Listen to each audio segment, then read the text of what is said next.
A little bit of technical difficulties, but hopefully we're worked out.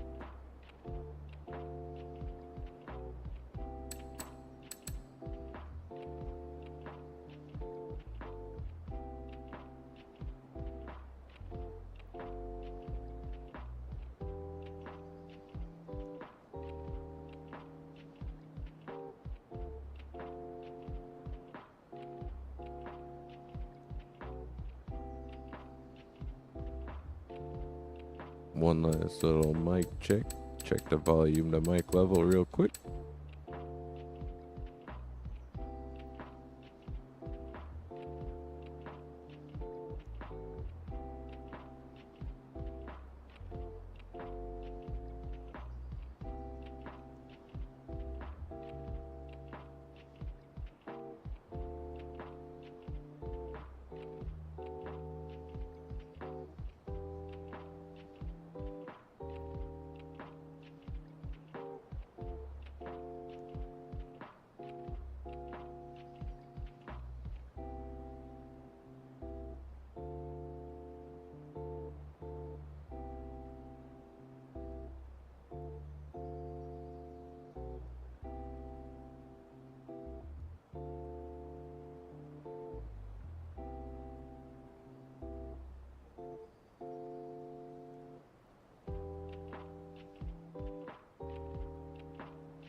Alrighty.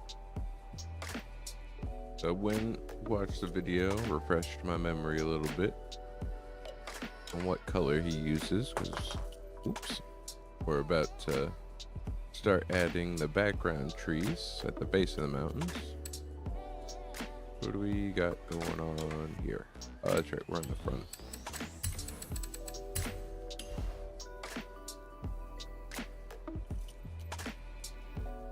So in the trees, he uses black, Prussian blue, a little bit of crimson, Van Dyke brown, sap green. So that's a lot of colors to kind of think about and mix.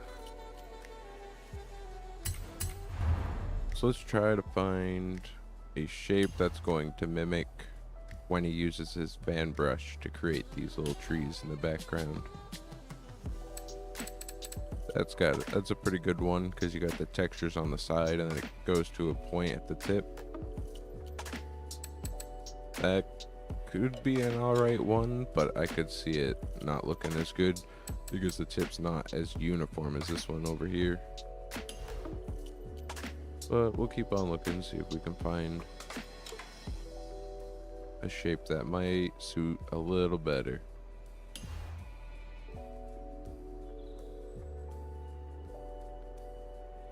The gradient shapes are nice because anybody that's using paint, that paint's going to be mixing as you put it onto the canvas.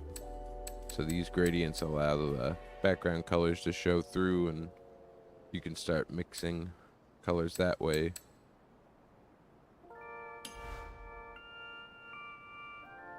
And I think a gradient's gonna be the best because he's like smearing the paint when he does this technique.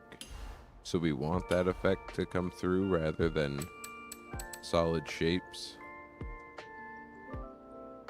But something like this, if you have those spikes on the sides, when you shrink it down, it almost turns into a gradient itself.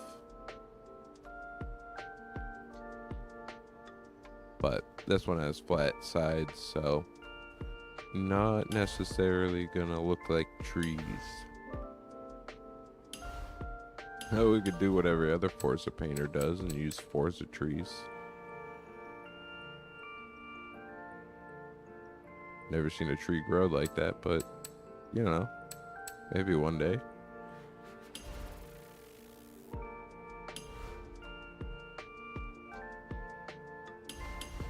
Alright, so I think I'm pretty set on using a gradient. Now I just gotta figure out which one.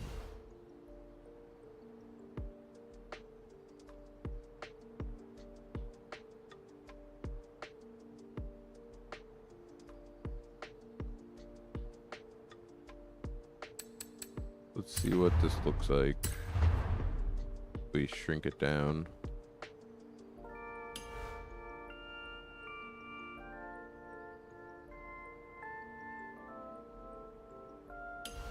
That's not too bad. Something to keep in mind is whatever you paint, after you get done with it, it's gonna look a lot sharper and higher resolution for you than other players.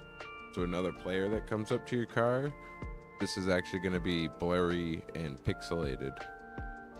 So as you paint along, just try to keep in mind that everything's gonna kind of expand a little bit and get fuzzy, so we can use that to our advantage.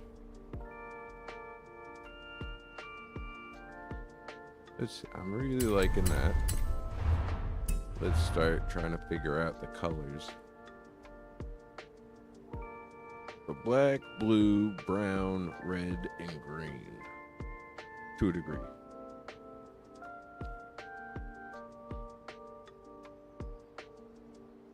Because he was saying any dark color you got, throw it in there.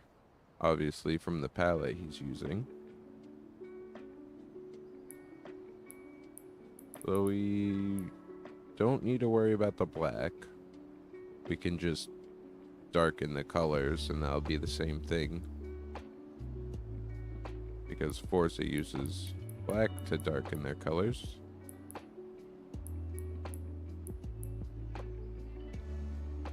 So we got a little bit of Van Dyke brown and black there.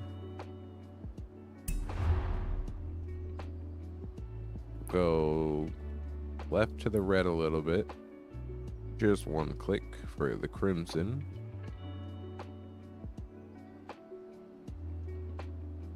And then we got blue and green.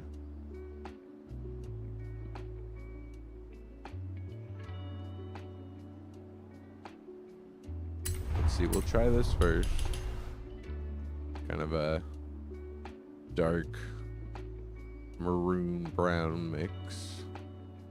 Turn the transparency down because we're gonna layer it a couple times.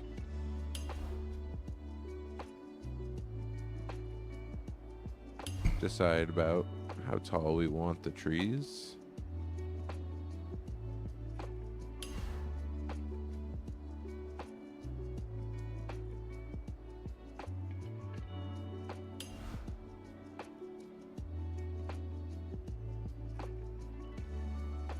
Think like that.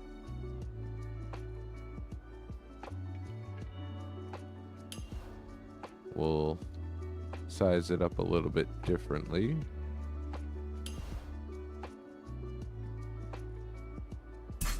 Try to be random and sporadic.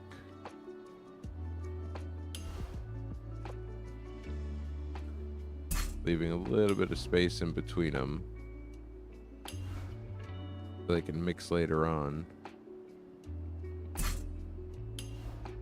Still trying to keep it random. You don't want the spacing to start looking like a fence.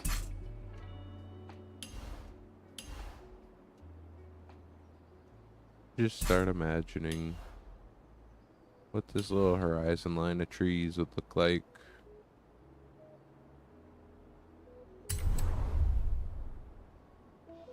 Step back real quick.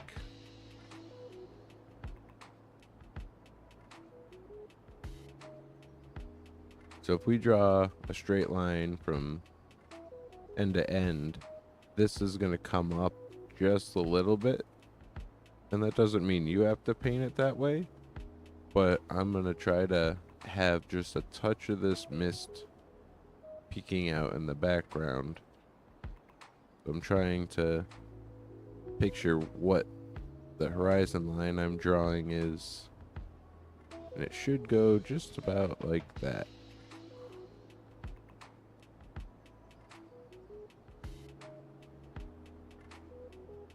Now that I know I'm on track, keep working on this little section.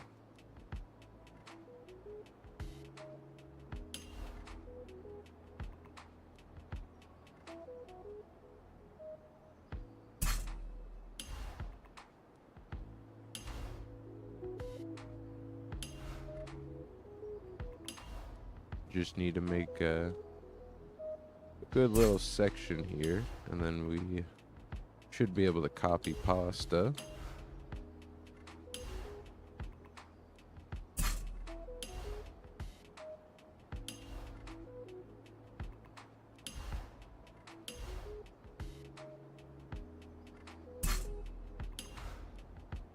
If you're really trying to go the extra mile, you could even mess with the transparency of all these trees as you place them. And that's just going to give you more depth.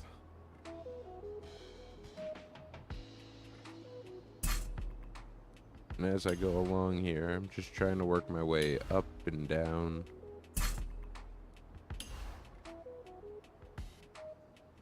Because if you watch Bob Ross work, he doesn't go just in a straight line across the canvas. He does tiny little strokes up and down as he stamps these.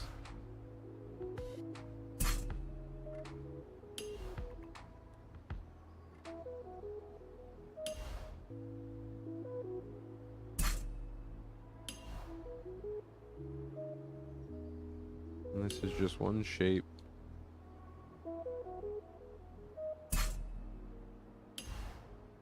Trying to randomly space them. And I want to create a section long enough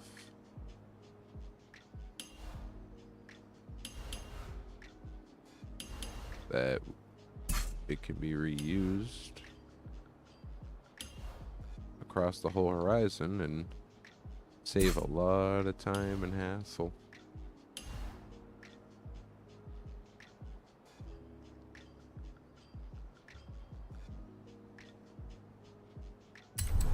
Step back real quick.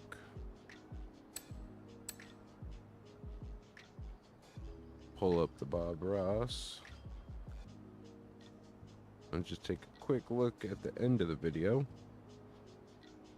I like to do that several times as I'm going through the paint, because with the way that we have to do it in Forza, it's good to keep in mind the end game, what the finished product will be like, so you can start mapping out where you're gonna want your land in the front, in the back. So yeah, it looks like we're gonna have some grass coming out from the bottom of the trees here, and it's gonna kind of arch across the paint, and then he adds in a little bit of land in the front. So we're gonna look to have about that much water. Just keeping in mind the room that we have to work with.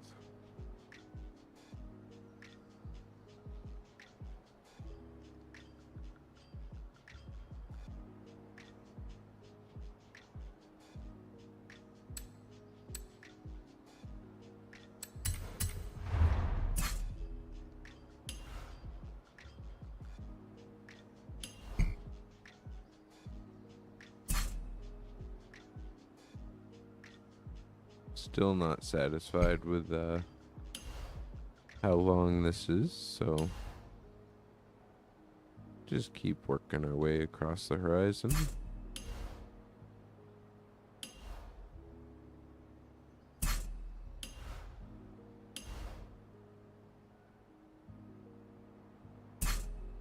As you go along, just keep making small adjustments to the size.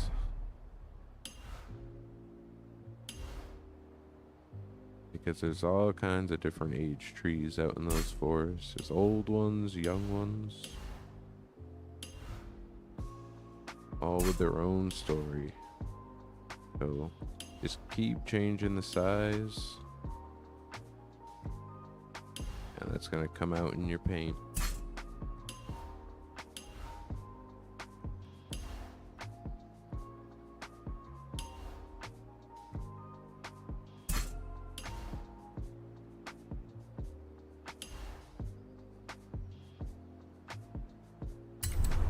Alright, I'm pretty happy with that section of trees. We'll create a group out of them. And now we're gonna blend some more colors in.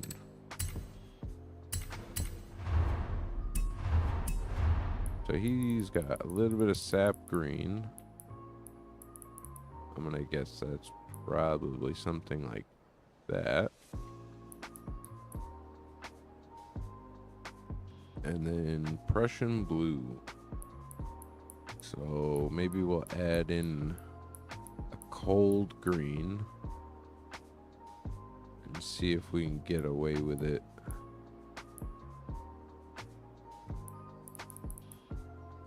Just want to try to use as little layers as possible.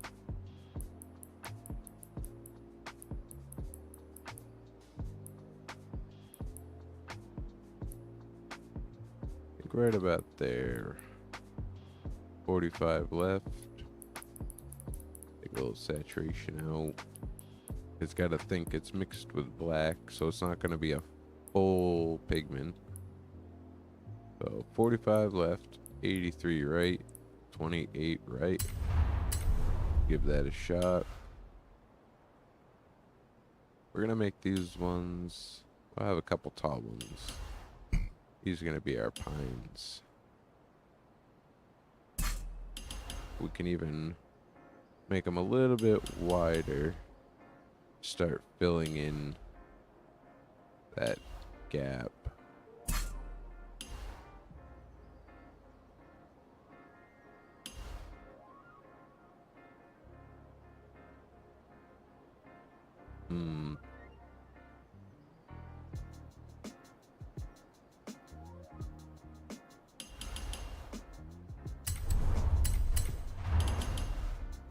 Not seeing the colors mixing that well.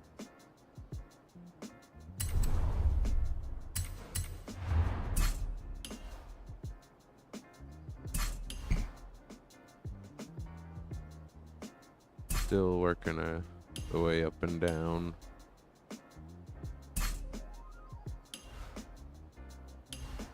Create all those little hills and ridge lines coming off the mountain.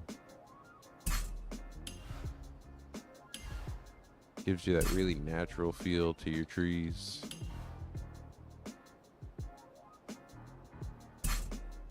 It's not looking too bad, but I'm not too happy with it. And you get that a lot while you're painting, especially especially in Forza. And sometimes all you gotta do is just keep on painting. And once you get to the end, it reveals itself.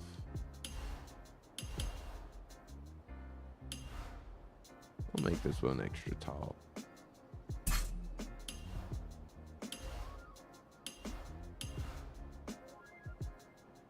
You get a lot of blue in the landscape the further you go out in the distance. So I think we might have to do a third layer of some blue shadows, like the ones used on the mountains.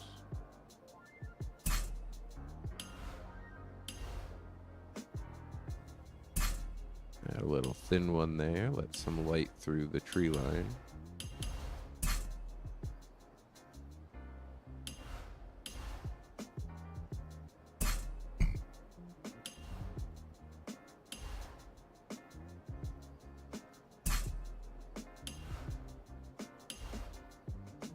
And just keep flowing with it, having fun, making a little happy forest. Once this section's done, should be able to do some copy pasta magic. Let's group the green layer.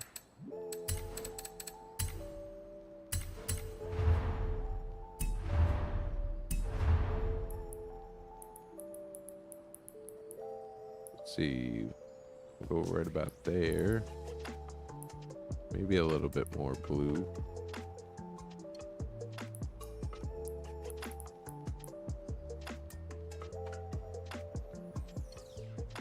$52 left, 81 right, 28 right.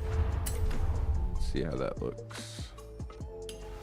We might even just use it at the base of the trees. Try to accentuate the treetops.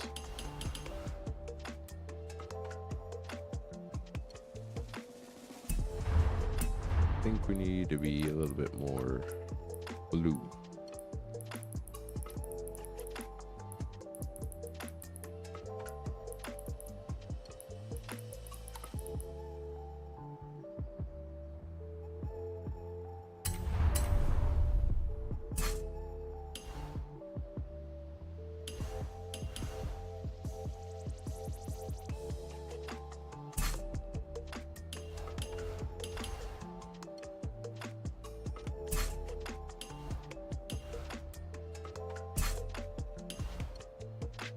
Taking a lot of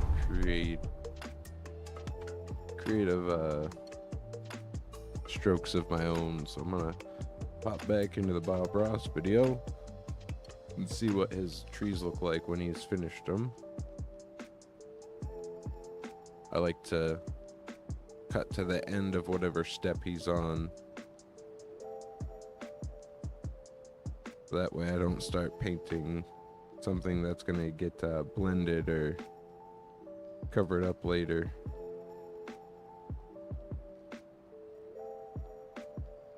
So it's looking like I have too much detail. Well, it's not too bad, but the red is definitely not as prominent in his paint.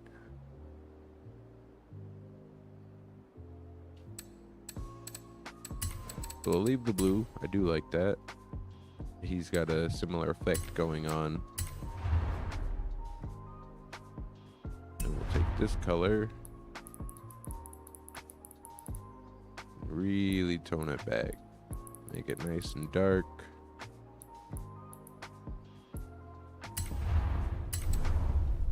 And then we'll do the same with the green.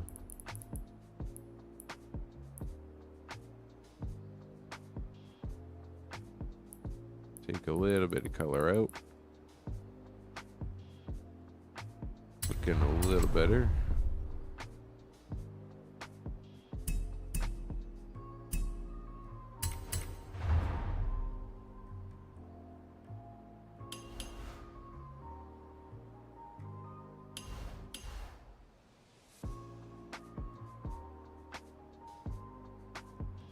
So I'm seeing some shapes coming up from copying this, try to make it darker.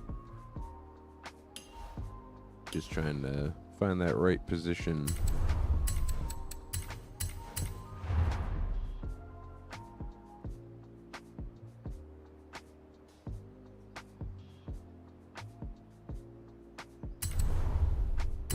Actually, what about underneath?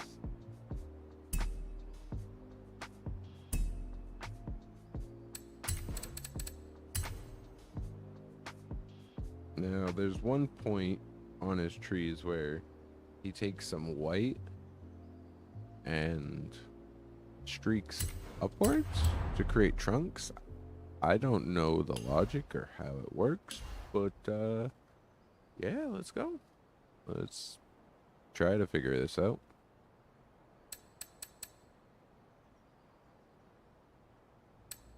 Kind of looking for something like this where it's brighter on one side and then fades off into a gradient, but it could be a solid shape like this where it's just more bits right here and then it just kind of there becomes less to create a gradient, if that makes any sense.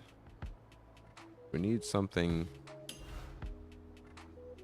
like that.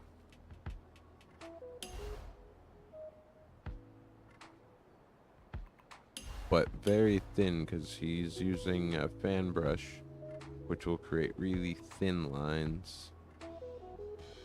I mean, this might work.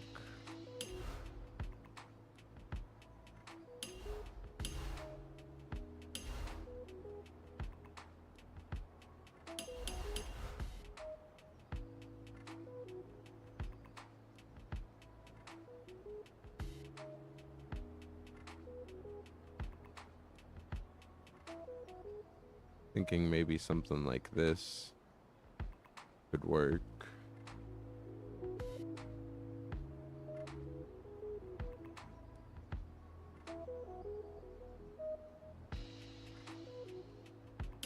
I say let's try this one here.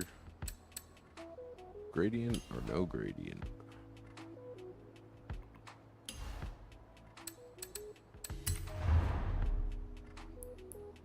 And just some titanium white.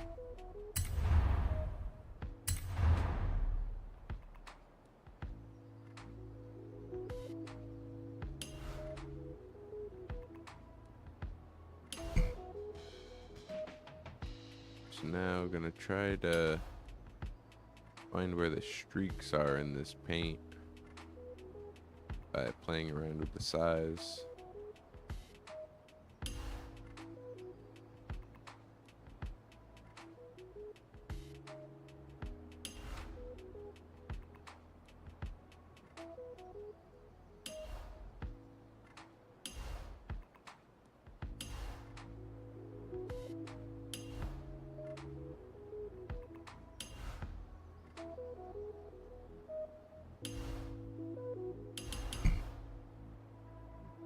Little light showing underneath the trees.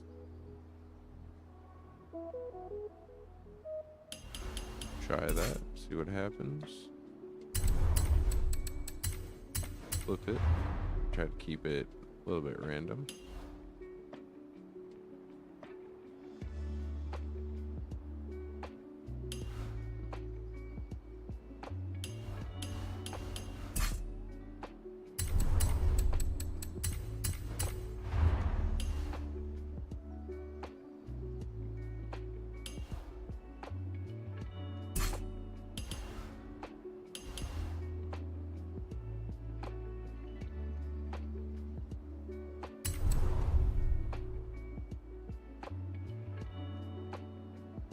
Maybe it's just me, but I feel like it's a little too overpowering.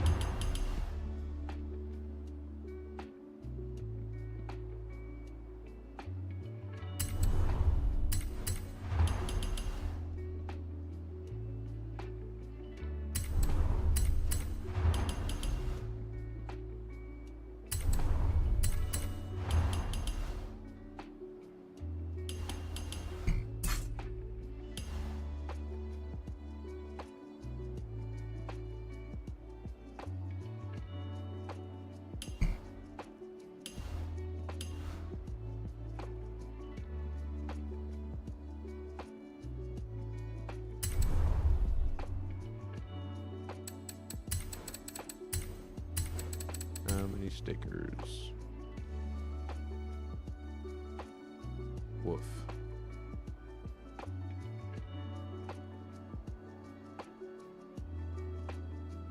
Let's see, actually.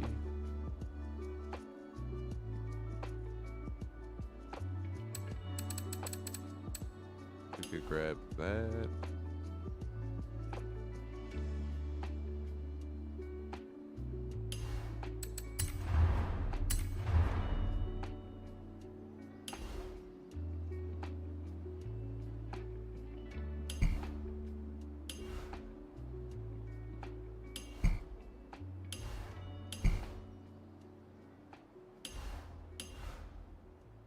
And if we go along the bottom, try not to let the gradient bleed through the bottom, keeping it behind the trees.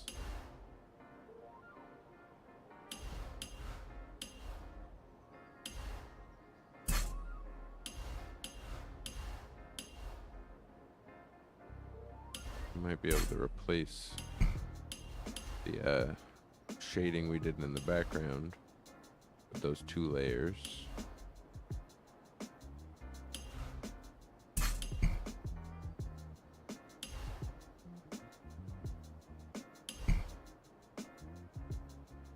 Just trying to create a gradient, make these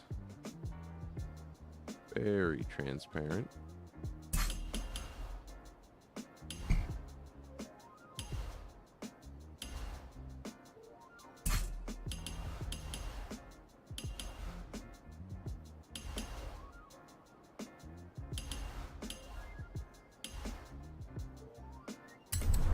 Something like that.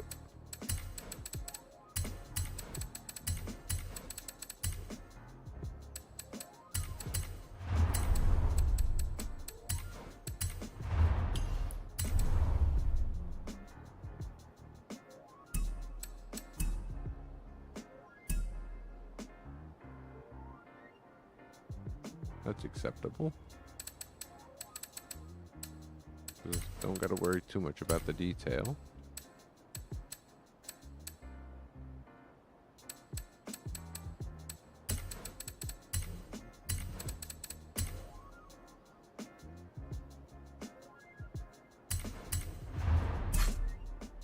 And then watch the sticker count fly.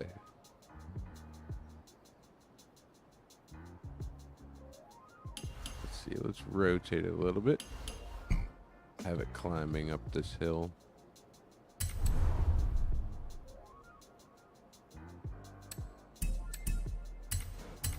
We'll go back after and delete any of the stickers that are hiding in the wheel well.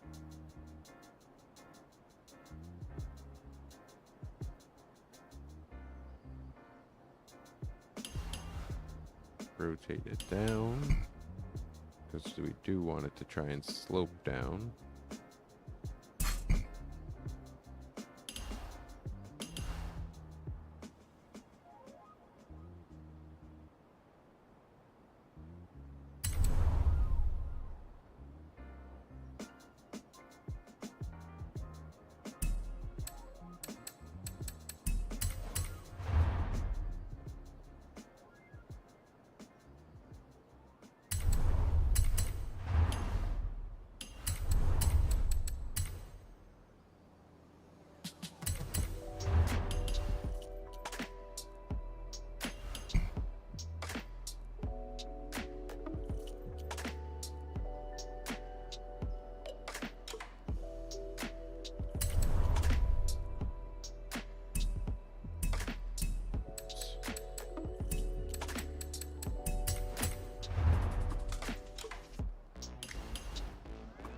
Level it out with the car a little bit.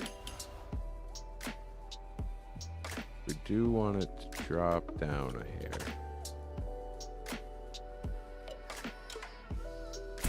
After all, it is a Bob Ross, and paint it how you like it. Do you want your valley to drop down? Then have to drop down.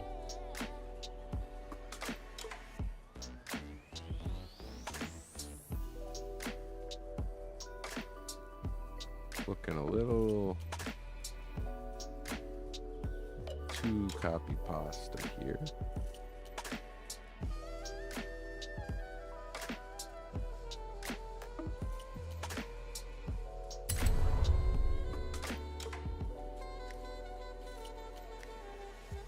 Yeah, that's... I'm picking up on this and this to here, and then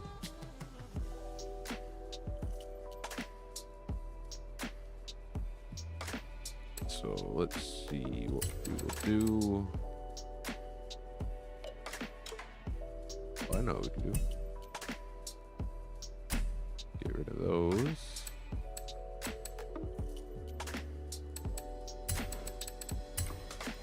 Actually, that one's complete.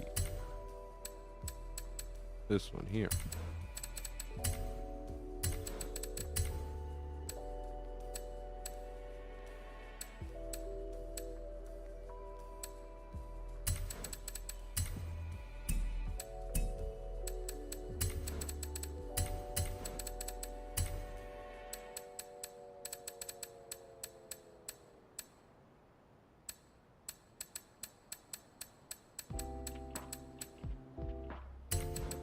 We group together everything that's hidden, put it on the bottom, and do that for all the layers.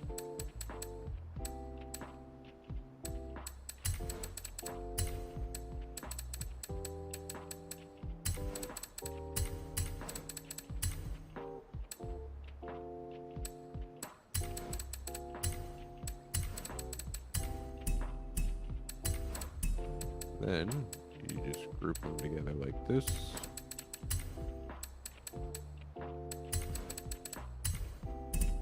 Ah, you... Man, this game double clicks on me for some reason. Or the controller. Wow, that's aggravating. Well, at least we have this half.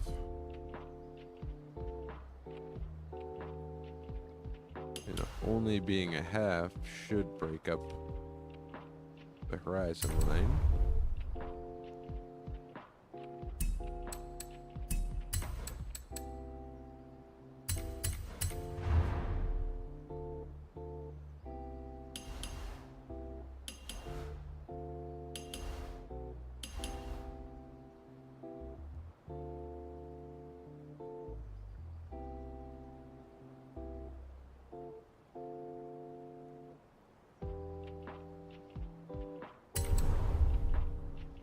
Not bad.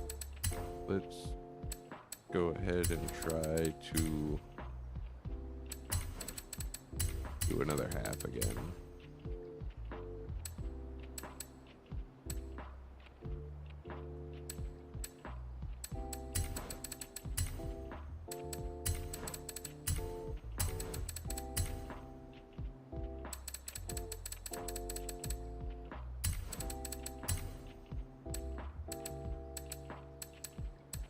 Perfect.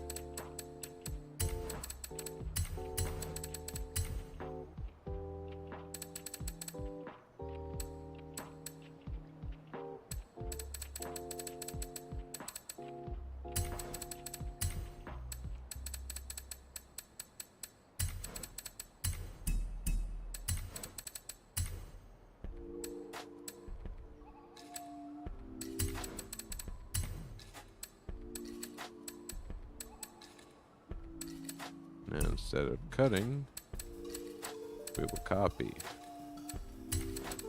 Much safer.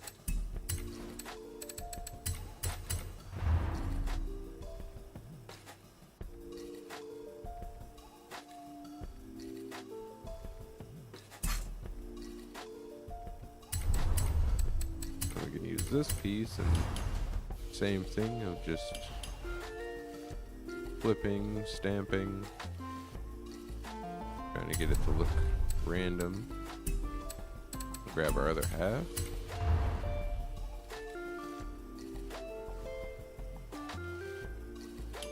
Rotate it up to the right a little, down to the right a little bit.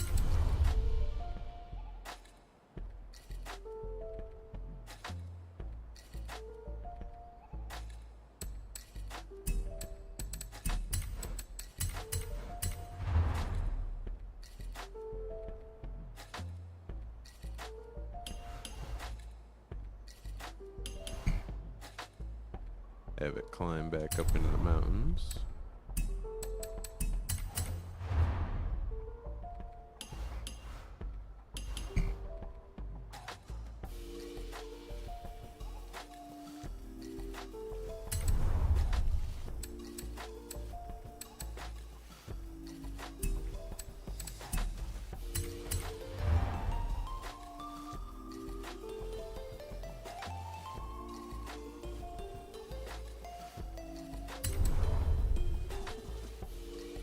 Quick step back. Just somewhat afraid of that. Not a big fan of it dipping at the mountain there.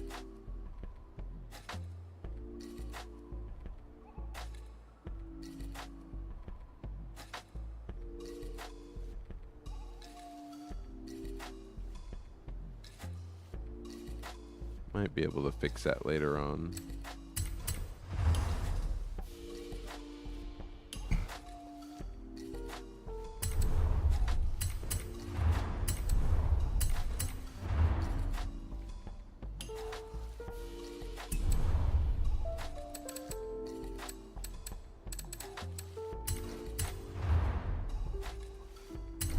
I don't think I need that.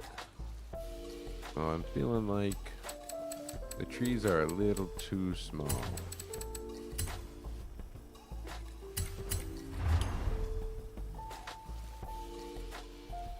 Group them all together. Start increasing it in size. That's feeling a little better. I don't want the trees to get hidden away.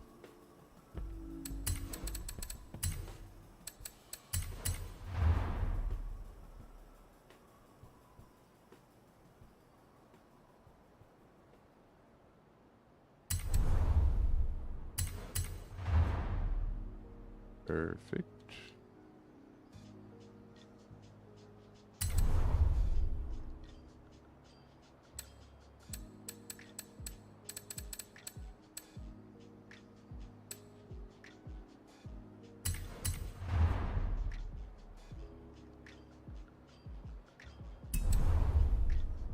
I think we'll clean up the stickers afterwards.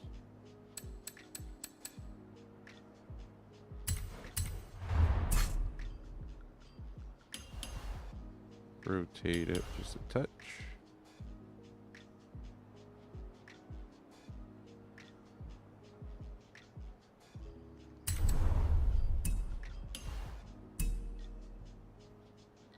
And then see if we can blend it over here.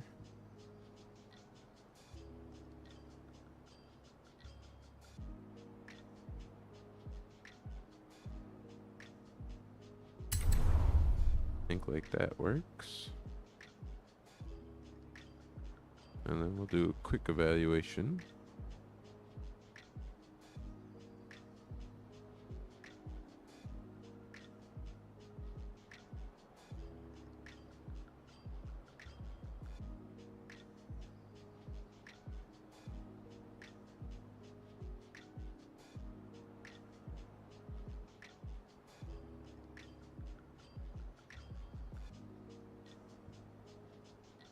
Almost feel like I need to.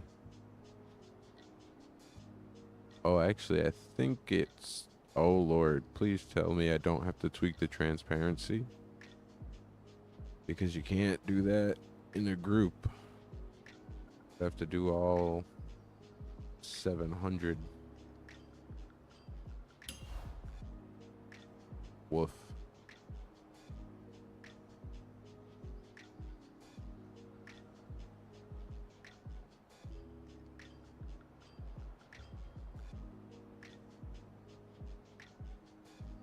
Alright, well then I'm gonna take a 5-10 minute break, scour over the Bob Ross video, try to break it down a little bit more, the next step, because after we will be adding the ground underneath the trees. So I'm gonna see what paint strokes he uses, colors, and where the paint's going to be going next. Once I know that, then I'm going to decide whether or not I want to tweak the trees or Bob Ross, happy little mistake, leave them there. So I will return.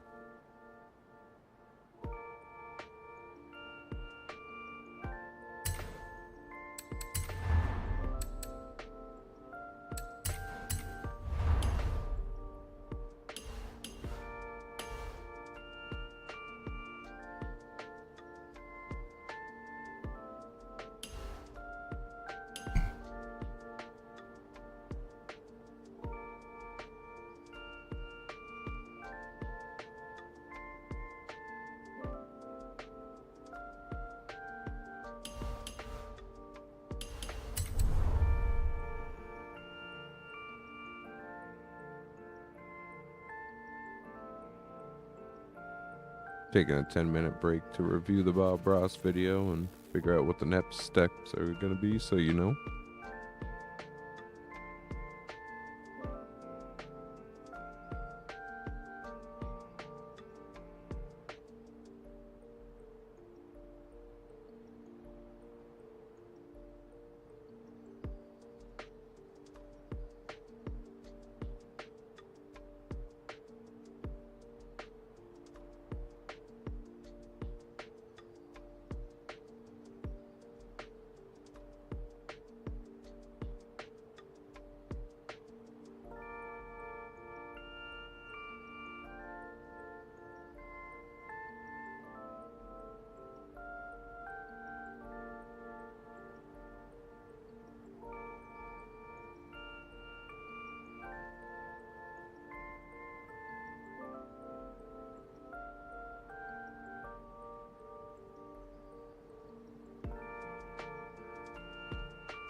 All right. So after reviewing the video, about 19 minutes to 22, I think I'm gonna try and redo the forest. As much as I don't want to.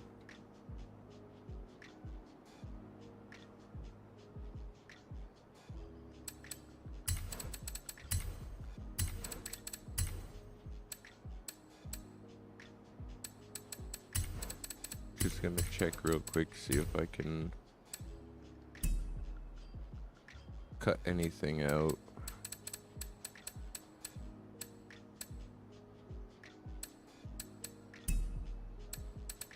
How much room it's gonna save.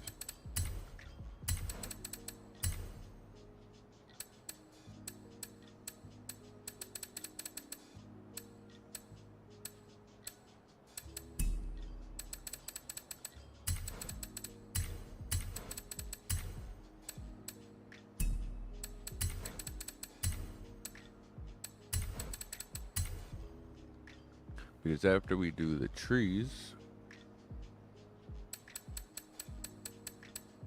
gotta use the same color down below. So if we're using a lot of multi-layer colors, that's gonna add up really quick. And there's a lot of car left to paint.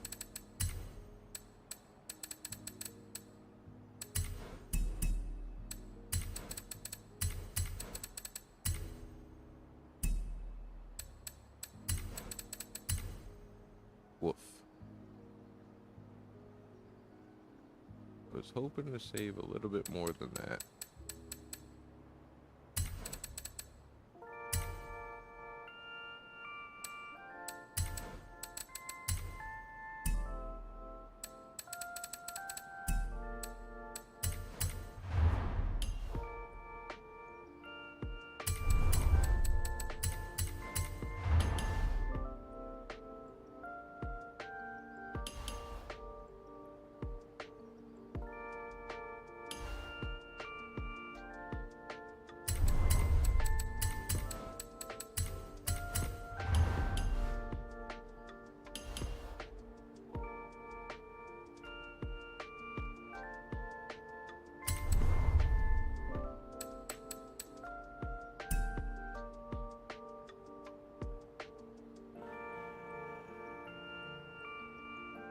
I mean, it saved a good chunk.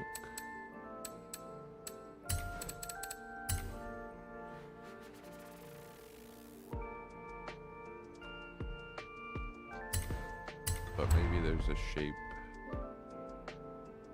that'll work a little better.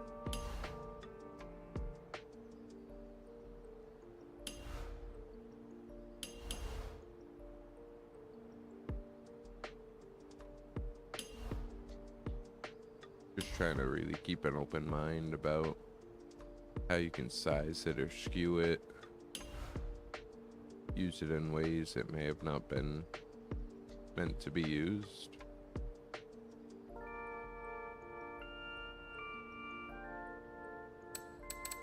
I'm thinking something maybe like this. You can use those spikes as treetops.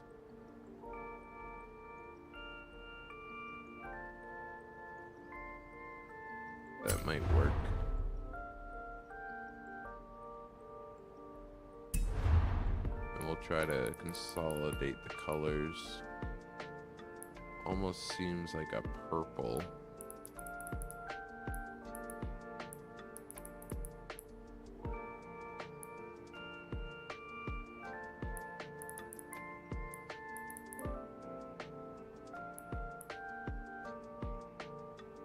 And then we can add a blue-green on top. Really fade it out.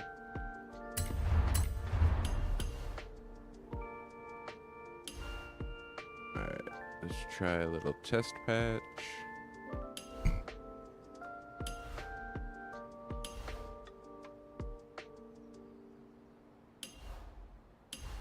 We'll go for some really tall trees.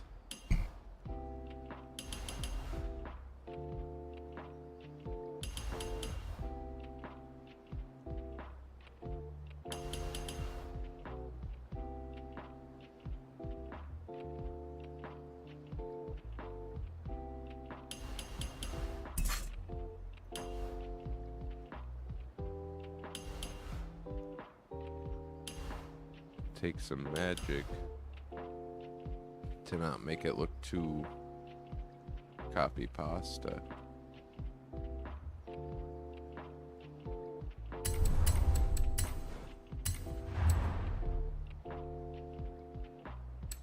Maybe if we switch it up between these two.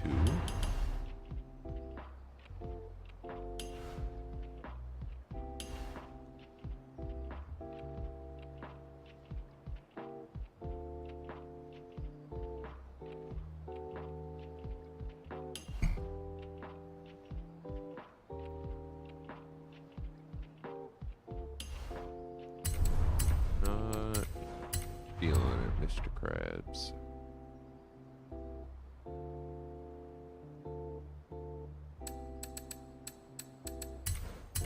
This is good work. It's got some pointy bits on it.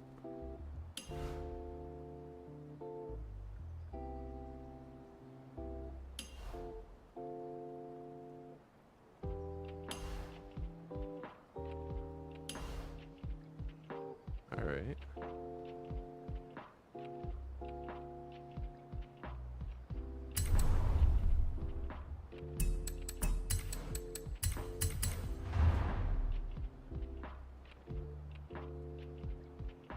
Don't gotta be too worried about it overlapping a little bit.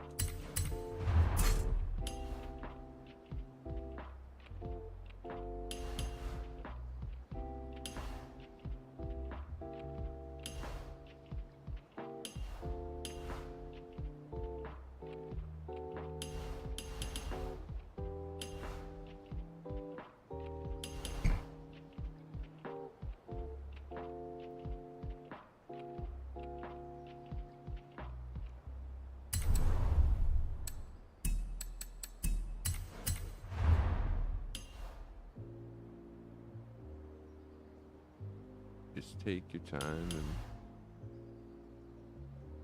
try to keep the bottom horizon line in mind. Still not feeling it.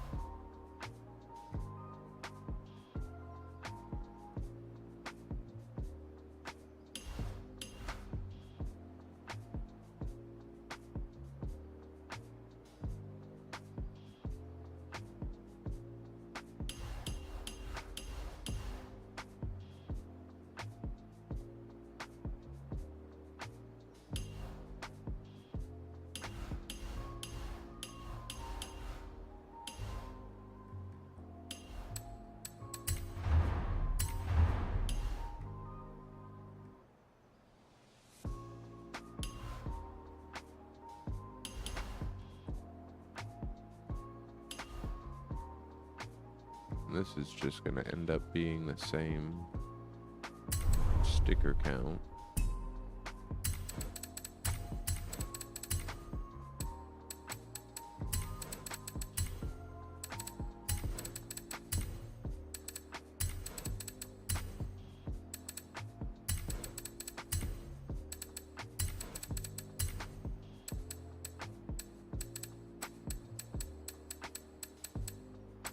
Whoops.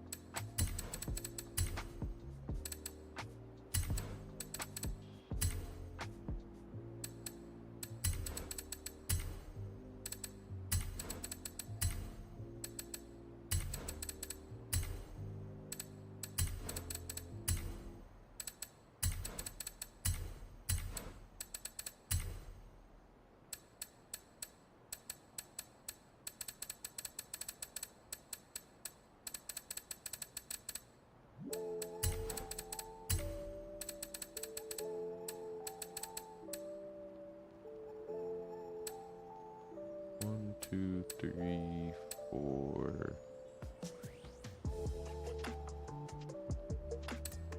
Is it just 3 and 3 and 3? Okay.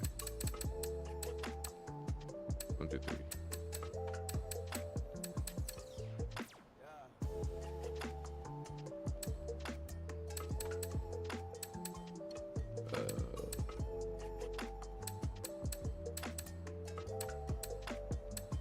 Those are all jumbled up for some reason.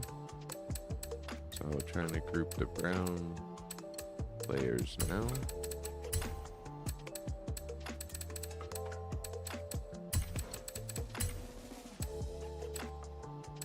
Now we want the green.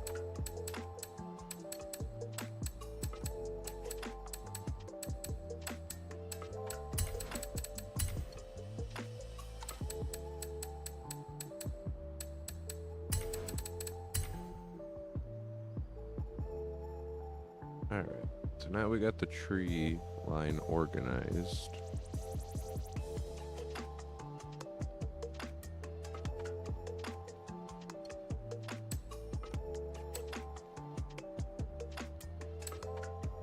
I think we're gonna want to take this. We'll do a little test section.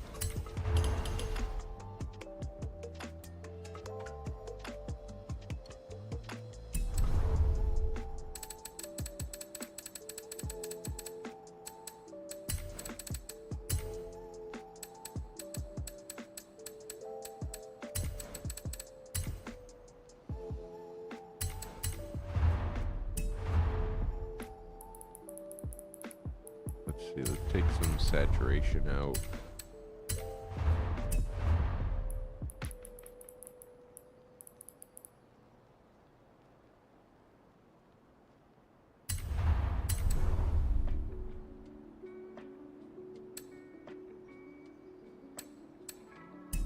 Just for the fun of it. Yeah. So I'm gonna have to go through every single green tree.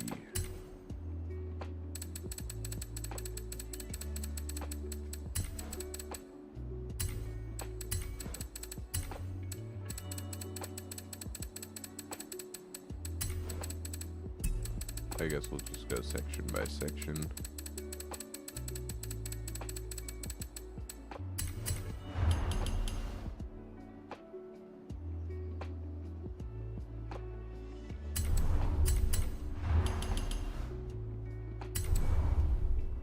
There's just too much of that fog coming through the back.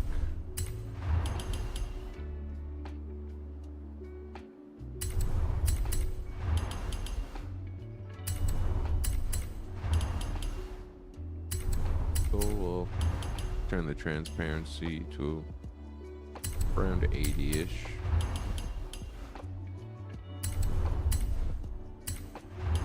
This ironically will help randomize the tree line even more, giving you lots of depth and detail.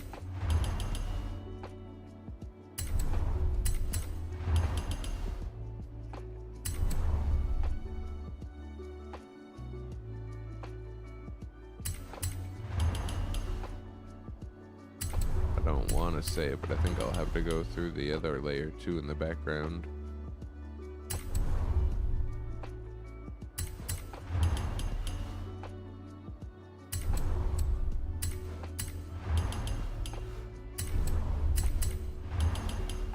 We're actually gonna take it up to about 90.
quarter of the car done.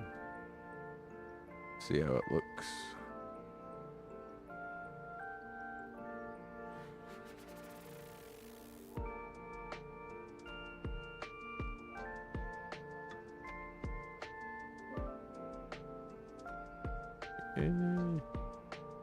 Not really seeing a big difference.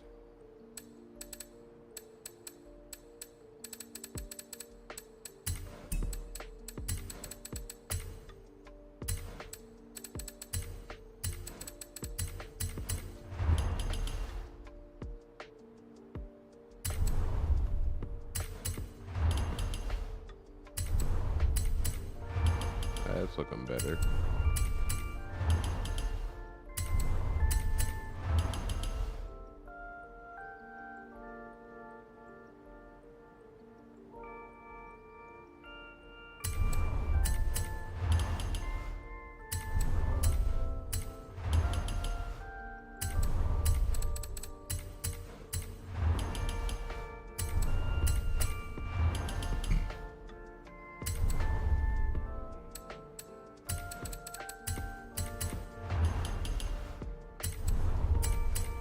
Trying to cut that the fog out of the trees.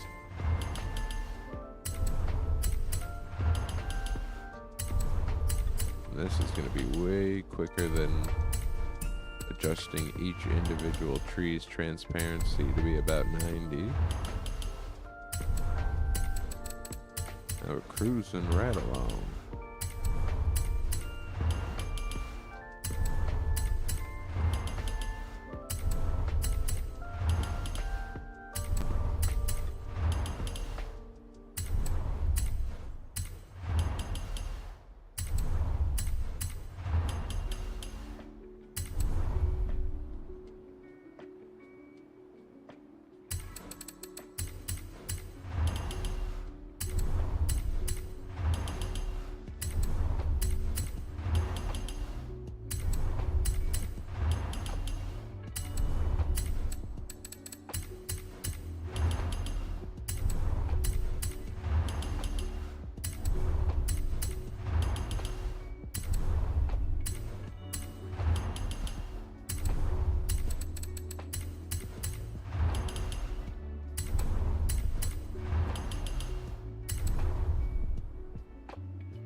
Let's not hit that button and say we did.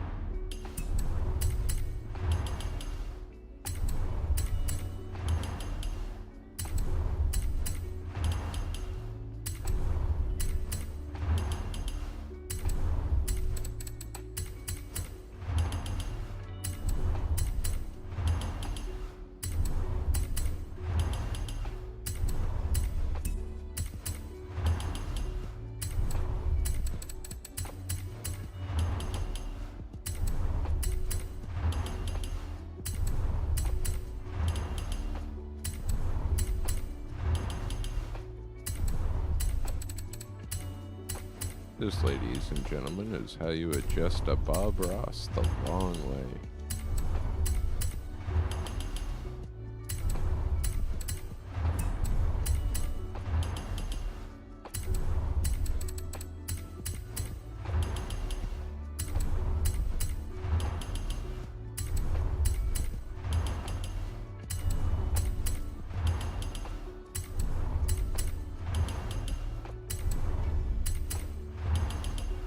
Almost at the front now.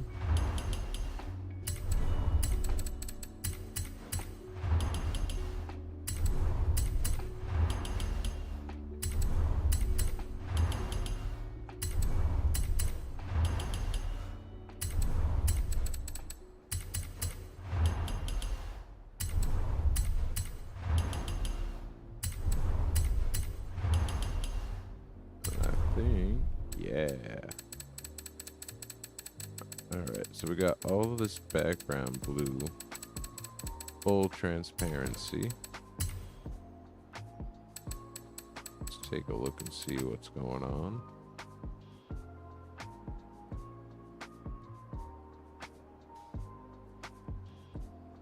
Seems a little dark in the center.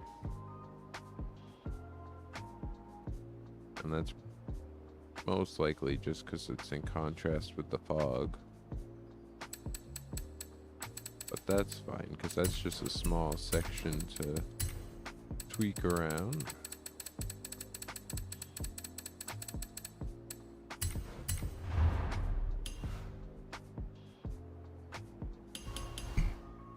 So we just try to create a nice fade.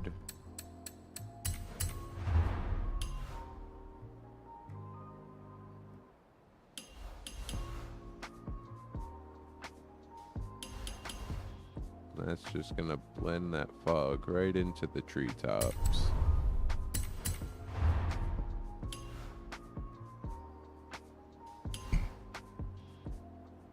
And what I'm doing is, the bigger you make a gradient, the softer the edges become and the more blending you can do. Alright, pretty happy with that. I didn't have to adjust every single tree.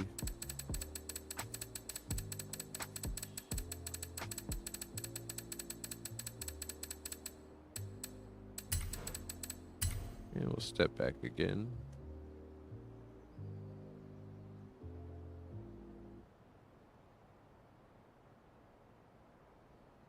Alright, now trying to keep in mind the landscape and how everything's gonna lay out.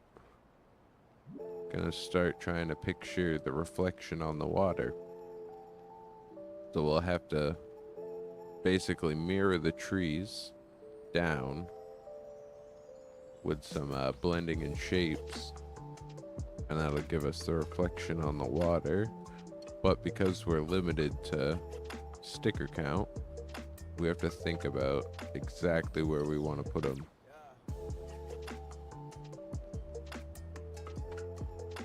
Almost wondering, I might just have the lake right here in the center and have the front bumpers just be land rather than water. Wrap all the way around. I think they'll add a little dynamic to the car.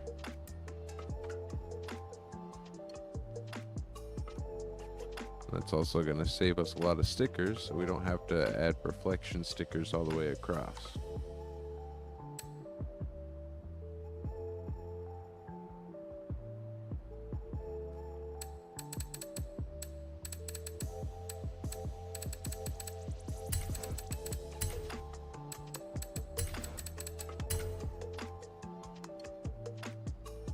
Just barely 2,000 stickers, 1,000 to go. It's gonna be close. Now we need to start adding in the ground. We're gonna want a solid edge for this.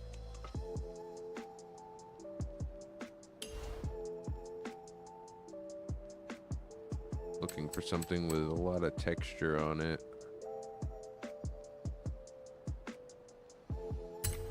Not too much, because still working with images way out in the distance. So let's see what this edge looks like when we shrink it down.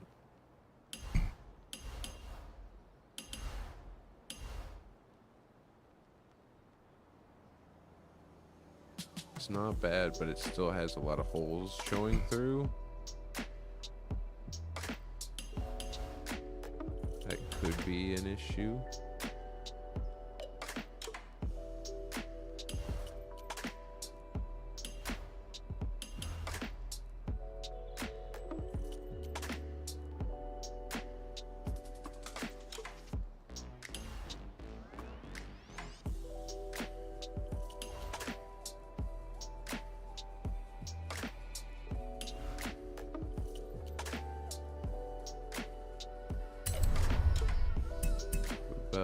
Behind the trees.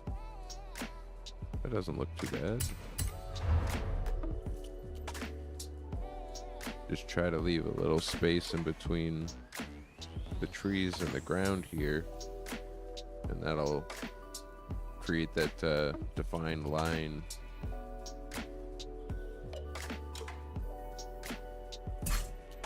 Pull away real quick, step back, and kind of see how close the land is getting to the water, because there will still be land painted in front here, so we're only working with like this little section. Probably use this little body line as the edge markers, just tie it into the car a little bit.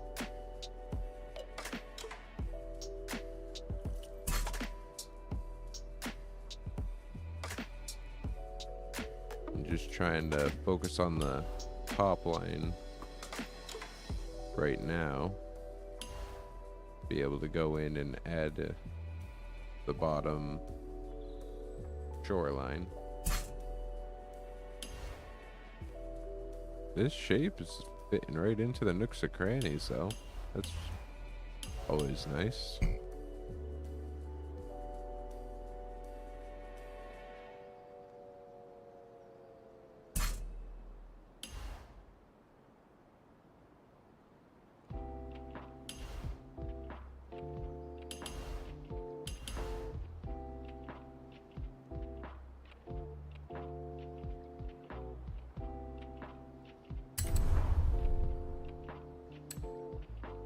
Oh, it's coming together pretty quickly.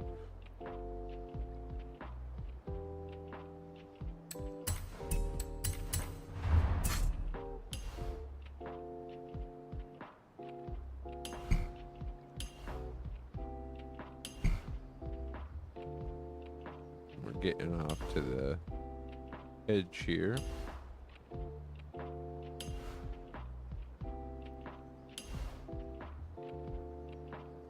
So you can start using a little bit more room.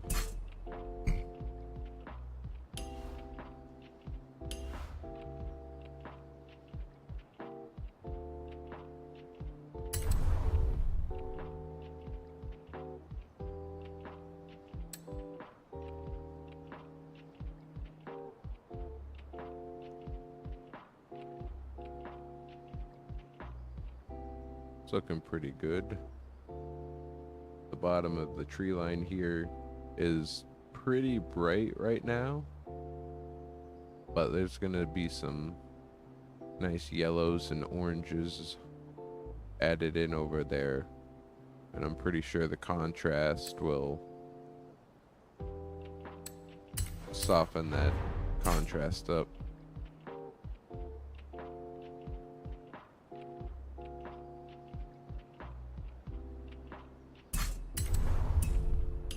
Move this to the front.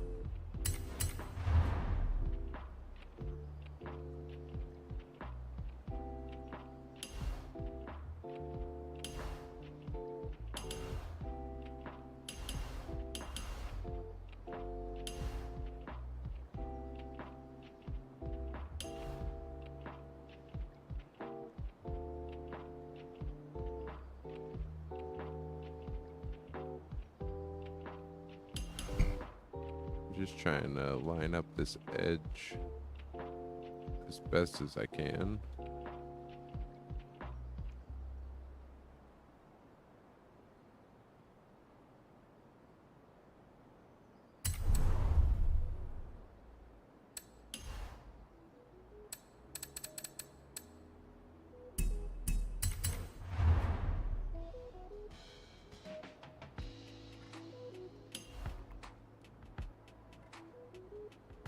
Work down to the other end of the car.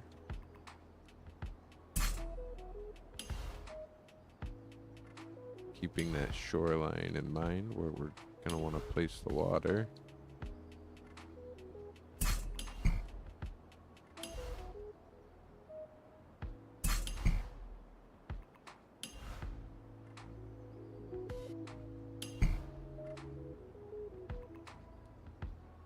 Also trying to keep this light section consistent with its width, not getting too wide or too narrow in areas. You do want differences, but you do want to keep it similar at the same time.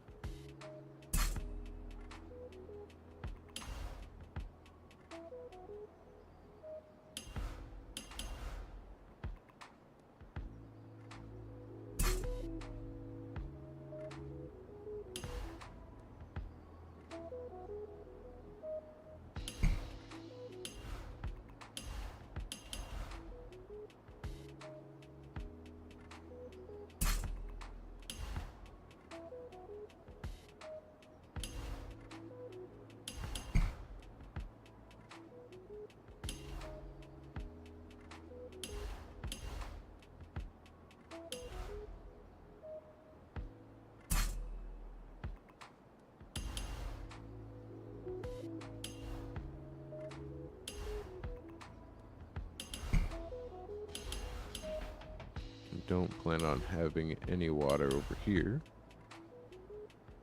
We're free to use as much space as we need. There will be some hills layered over top though. I'll keep that in mind.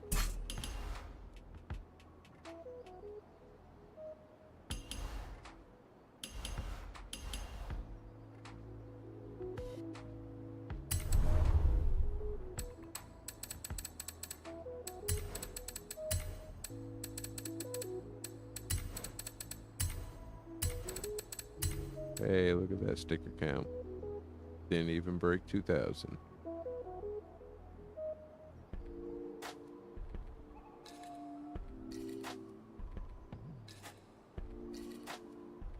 And the color here for the land, 69 Lamau, 21 right, 37 left.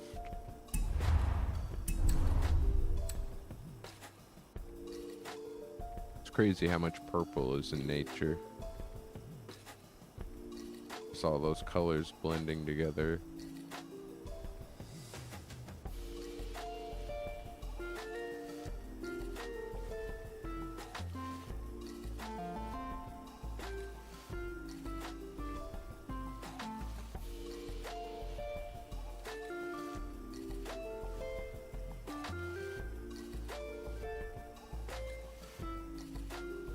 So now I think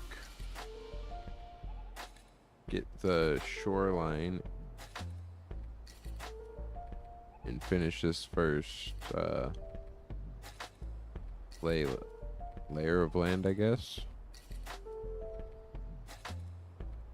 And then you add the color on top.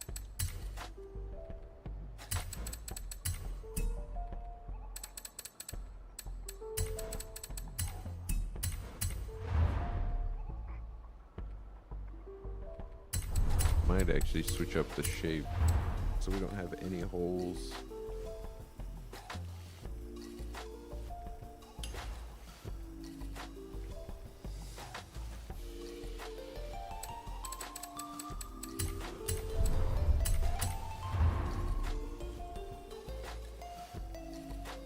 Gonna start here in the center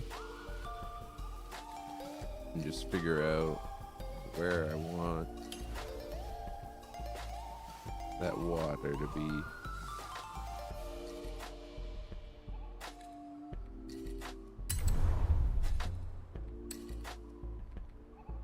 So as I'm looking at this, because this little lip flares out, it's gonna get a lot of like actual in-game light reflecting off, which is why it's so bright. I think I'm actually gonna leave this water to give almost like a perspective to the lake, like you're looking in at it, just due to this natural lighting here. And then we'll bring the land right about here, leave a little bit of the water in the shadow, and that's just a little tip about working with the car and the features that it comes with. You can find these little things and they just elevate your paint.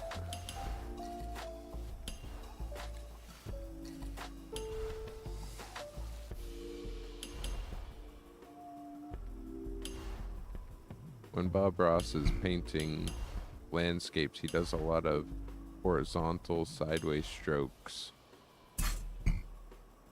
So we want to mimic that direction by keeping the stickers level-ish. You can add, like right here, let the tip of it hang down, and then we can paint in like a little hill. So it's like the water goes in the back there. You just play around with it and have fun.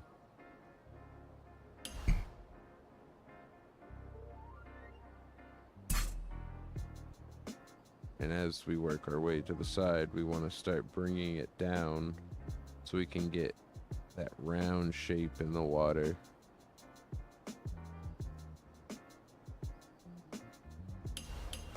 And the stickers don't have to be perfectly level or flat when you're painting them. You just want to keep them close to it.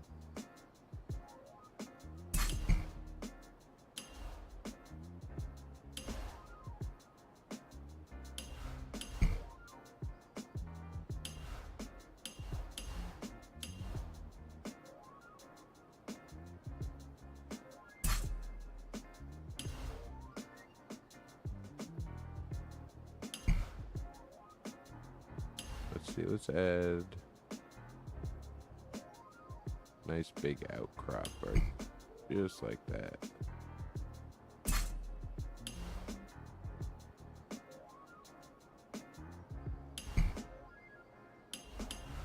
I'm gonna take this and have it push down like that. Just fill in these two little sections.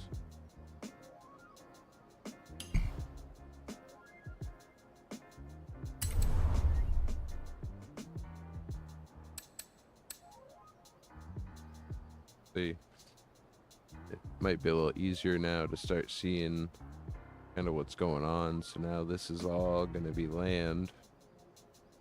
You got your tree lines in the back. We're going to paint this with a lot of yellows and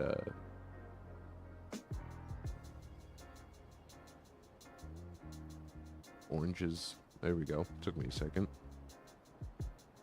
And the same thing's going to happen on the left side, where we'll start dragging it down, and you're going to start creating this body of water here.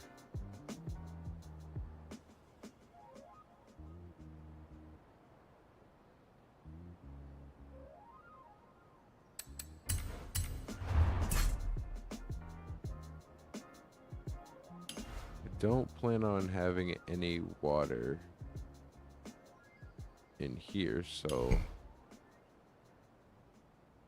I'll just take one, stamp it over the whole thing. Anything we want to layer, we'll just add on top. Alright.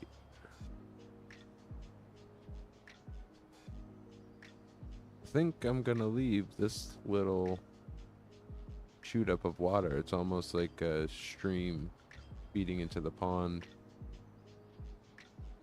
And that's legit what Bob Ross means by happy little accidents.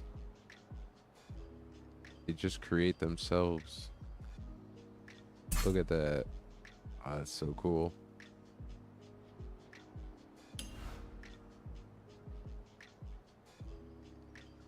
I'm not going to add an outcropping there to keep the lake looking, to keep it from looking symmetrical.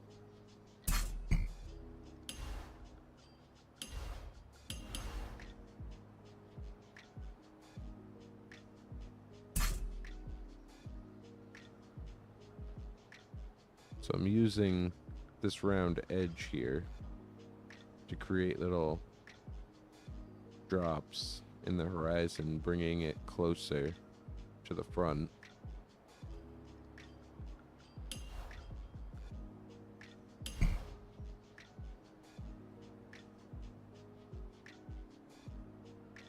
That looks good. Add a little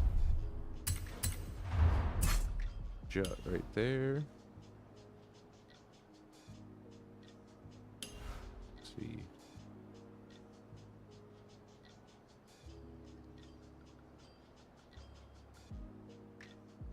It's almost thinking maybe having a stream go onto the front bumper. Now I'm gonna use this jagged piece to act like little coves in the lake.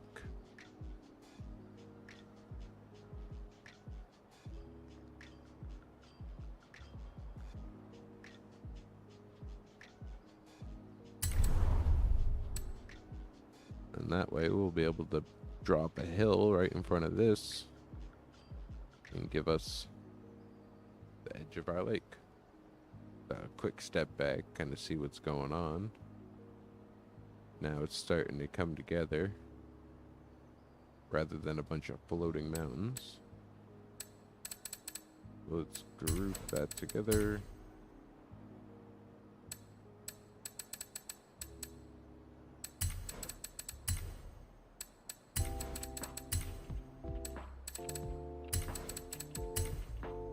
Take that. Move it to the front.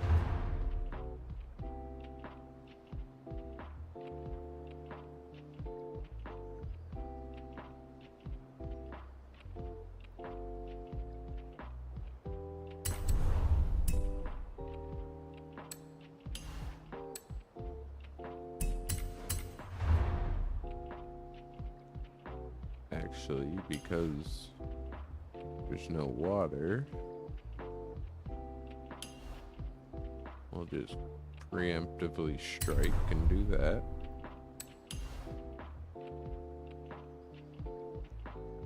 I wonder if the viewer knows. We're on the hour. That's funny.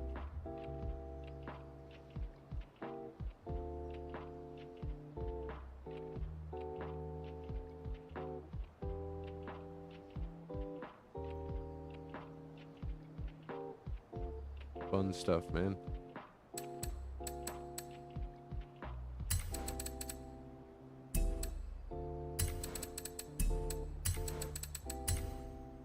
There's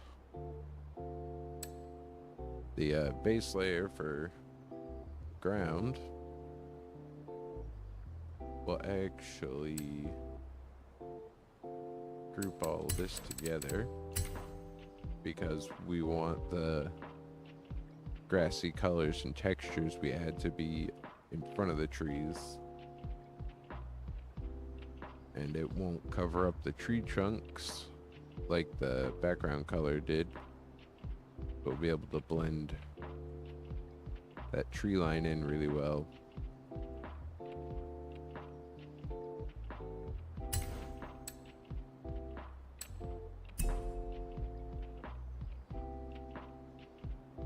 Go like that. Actually, yes. Save your work.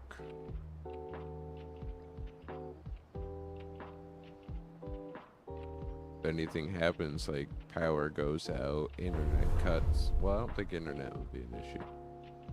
But regardless, something happens and you lose all that work you did, it's gonna be a bad day.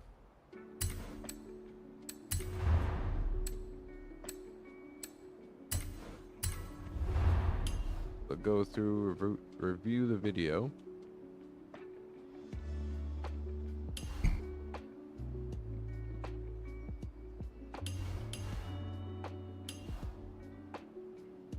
See what colors he uses.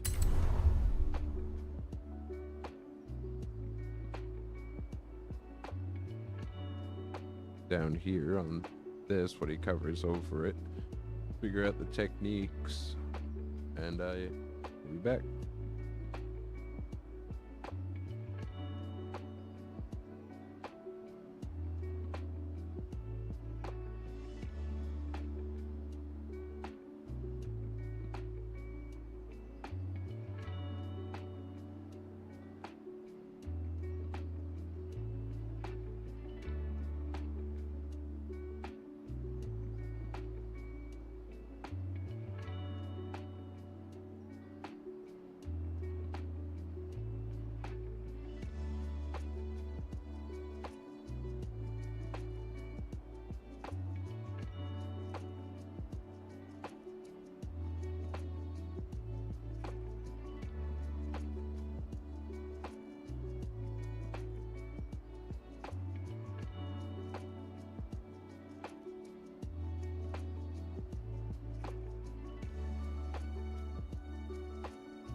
And we're back. Time to color up this land we painted in here. Kind of find a method that gives us most bang for our buck.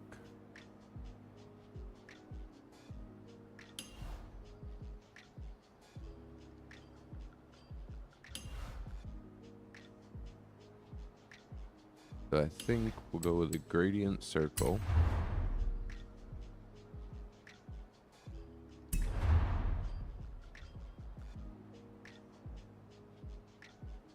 Let's see here.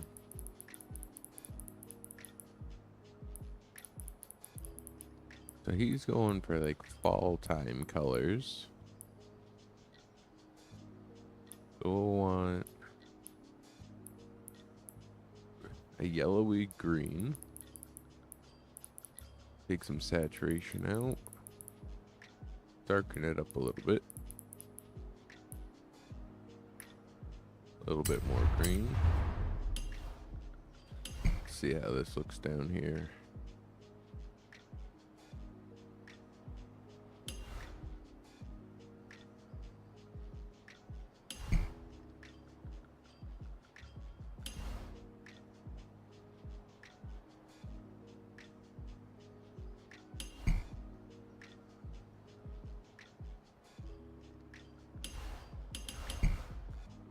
Take a little bit of the transparency out because we're going to be overlapping.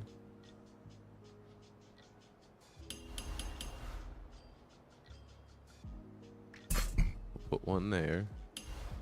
Come over here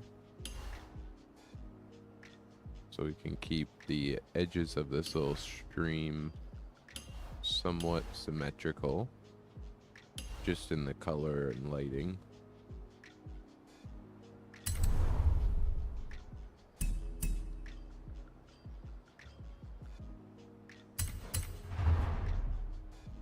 Now let's go ahead and shift this color.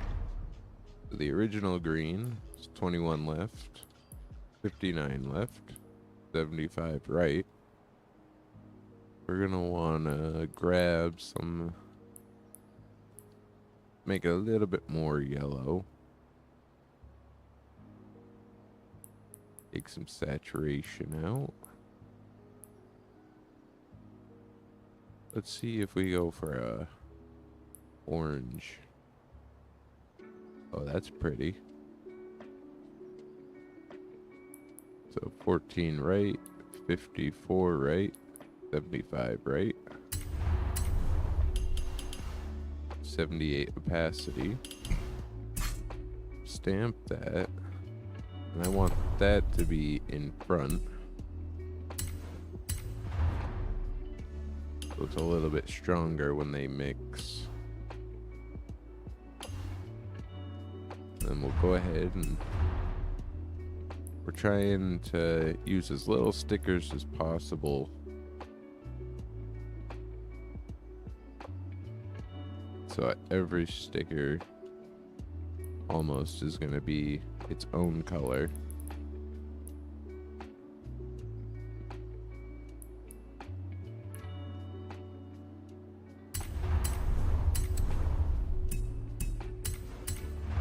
I think we'll keep layering it this way where the next layer is underneath.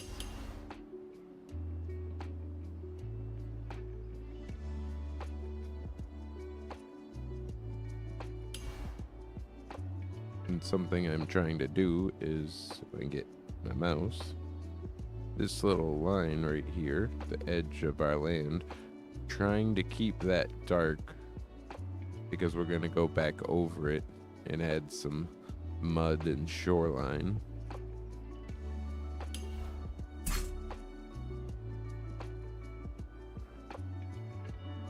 Let's see here. Go back to the green.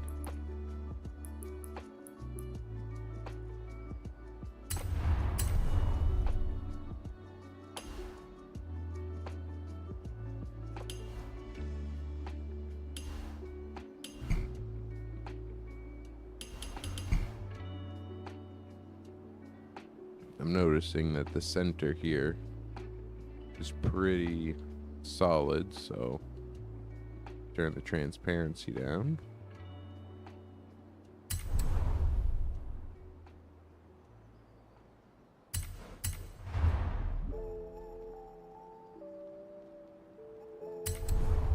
The next sticker we're going to want to be on top, because we got this little piece of land stretching out into the pond, and we want to create a little ridge line that shows there's a hill.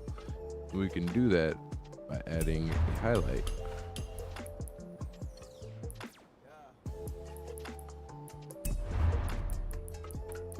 We're gonna go yellow for this, nice and bright. Take some saturation out.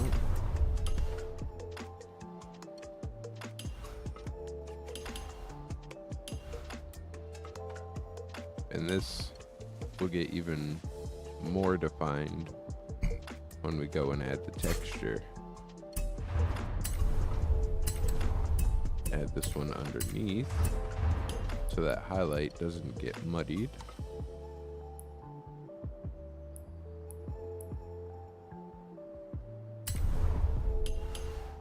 Add a little bit of orange.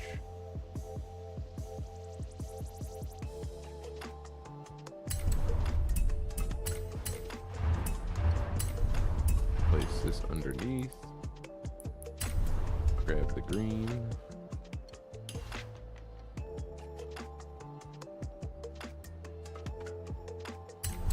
And before we get too far,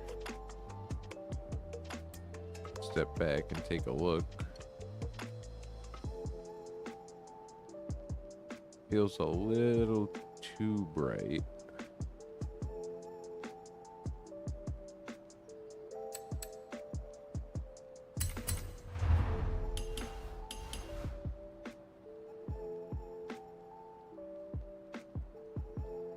So just go ahead and mess with the transparency a little bit.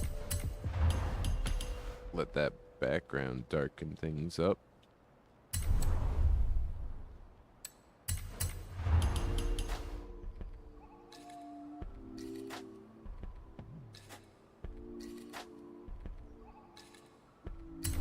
We want the ground in the front or closest to us to be the brightest.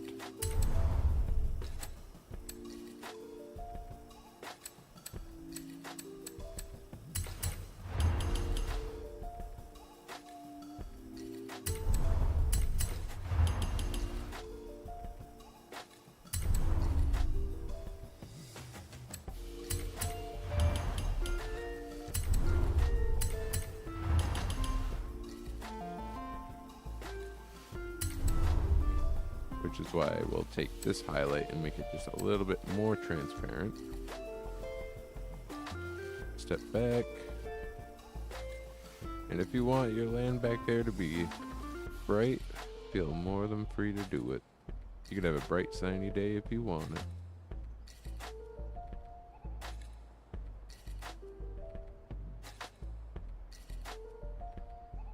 Pretty happy with the results.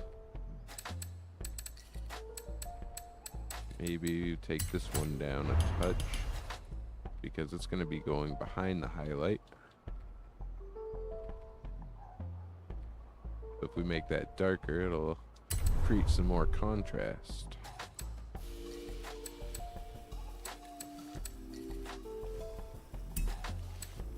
We'll go ahead and place those on top.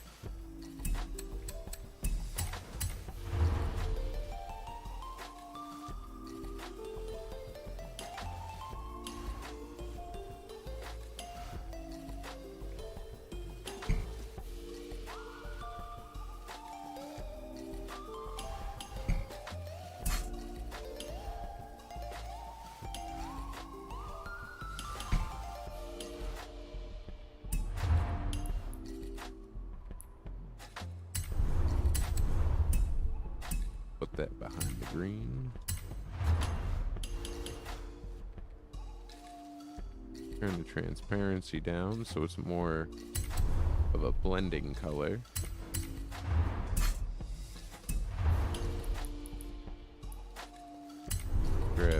yellow.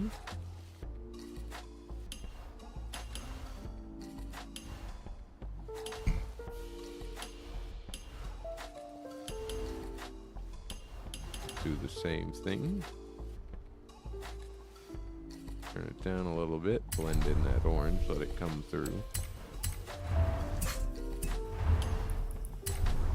Grab our green again.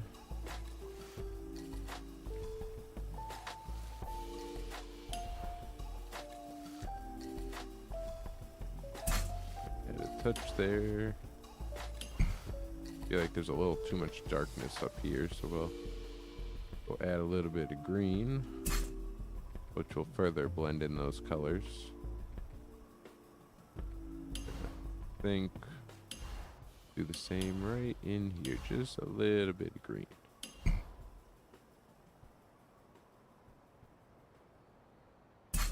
Like so.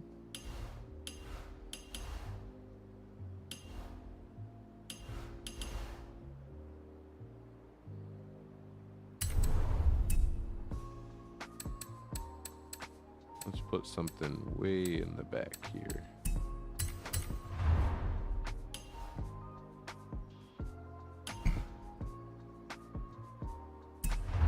Go through our colors and mess around, see what looks nice.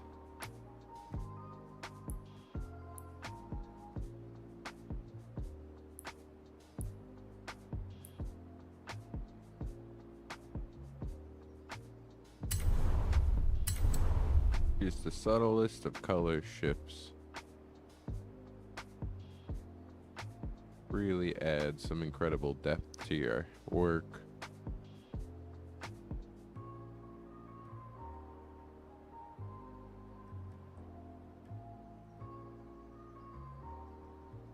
Alright, pretty satisfied with that. We'll go ahead and grab this highlight, put it on top, so then we can get this little section of land painted up.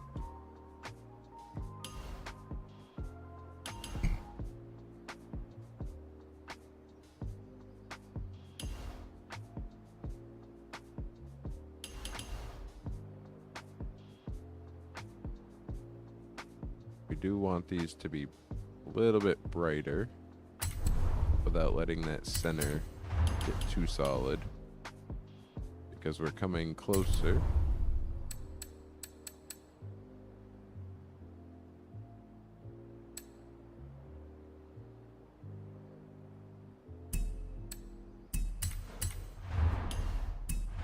Let's see, let's grab this green, nice and bright.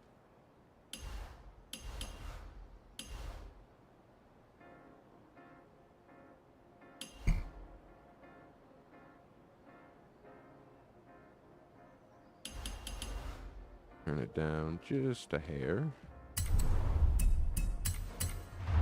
Maybe put a little bit of orange underneath.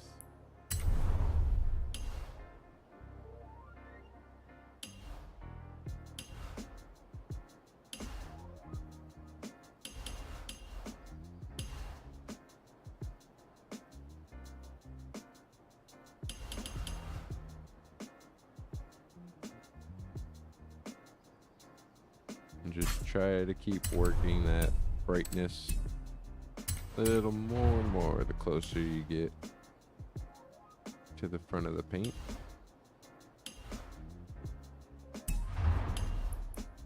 And just keep playing with the colors and blending along.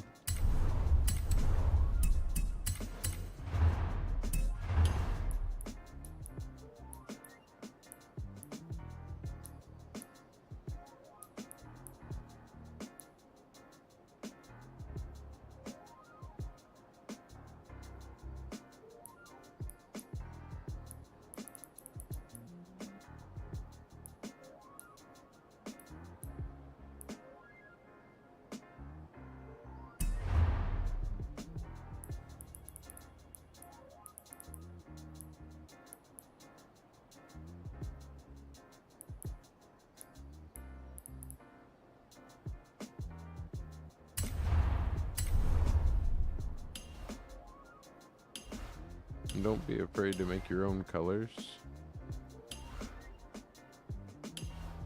Paint it the way you think you want it.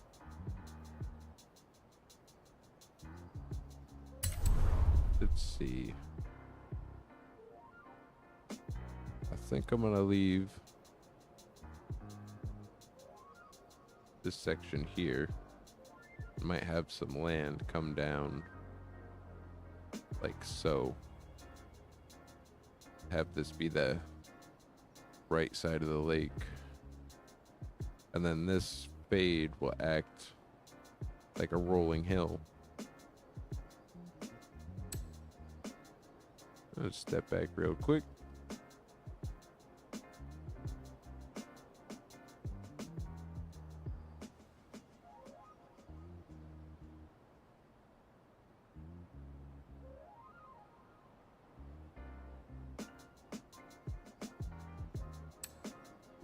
Now for a little cheeky copy pasta.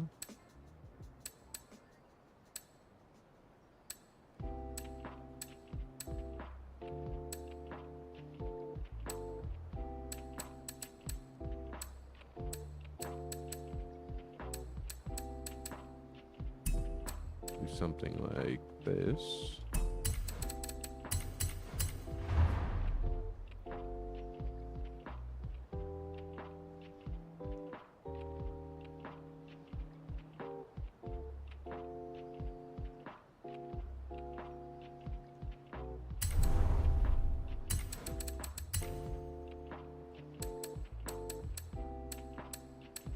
If there's anything extra, doesn't look like it. So now what we'll do is we'll grab every piece that clips over the edge, select them. I think that's it. Then we'll copy.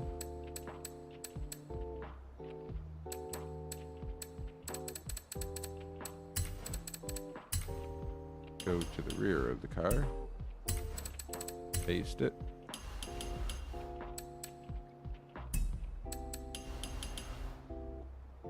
Grab the purple for the mountains.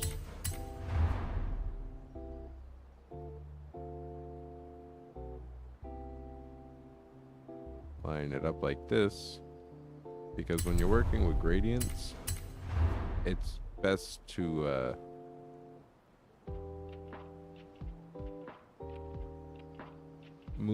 blend the work over the edges as you do it.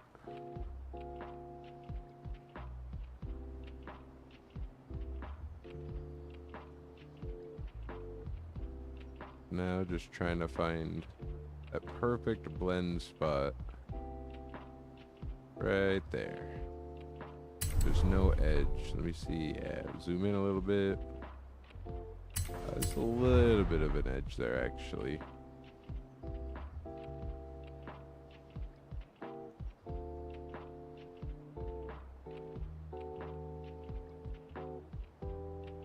Alright,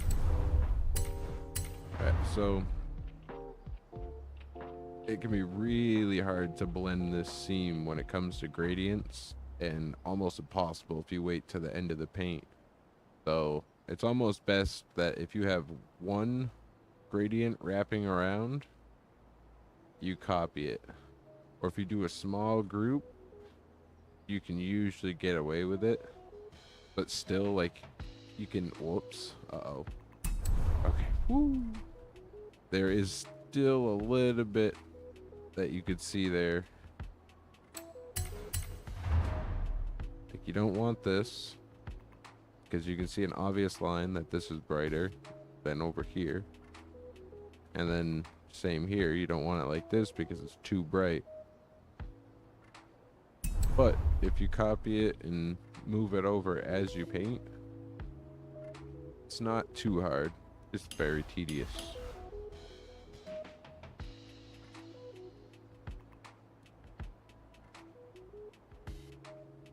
Now moving back to painting all the grass.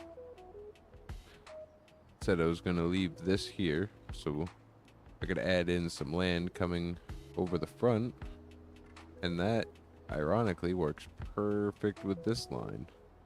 So I'm gonna have a hill right here in the forefront, and then it'll drop down, follow this door line.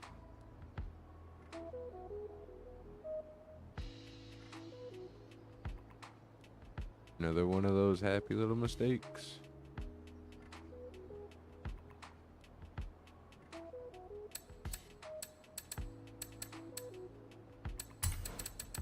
Now group these according to their layer.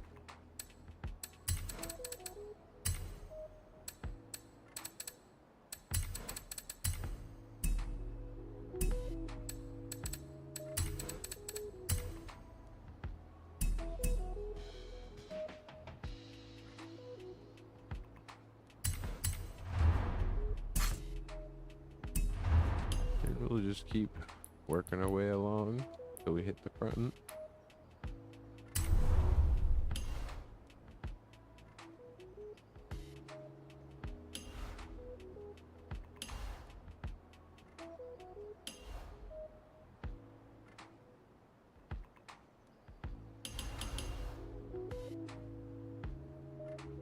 Make sure we keep everything toned down in the distance.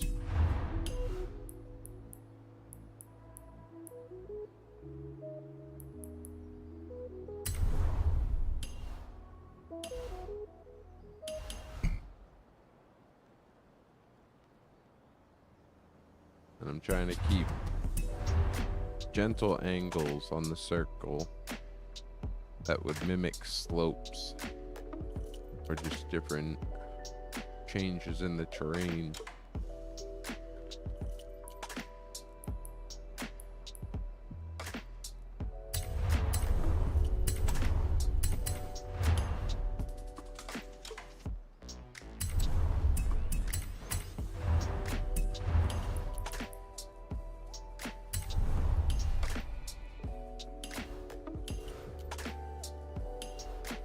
Add in a little patch of orange here.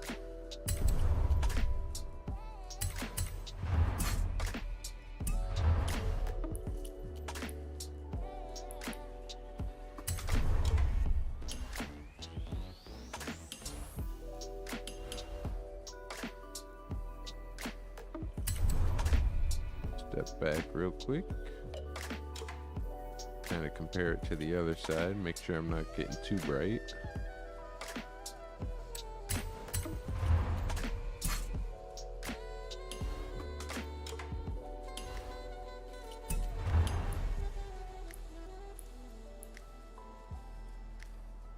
And I just keep rolling through the colors, seeing what I like and don't like. If nothing fits, just create a new one. Play around with the color slider. I don't want to go towards the blue though. I want to keep it nice and warm with the yellows and reds. Let's go muddy with it.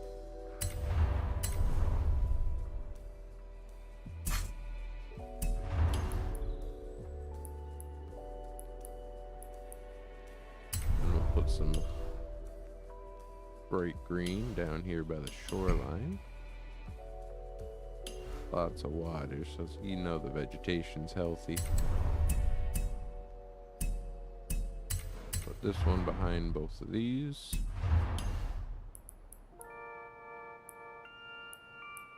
Don't want orange yet, so we'll take one of the yellows. I think we'll even pull a little bit more saturation out. Darken it a hair.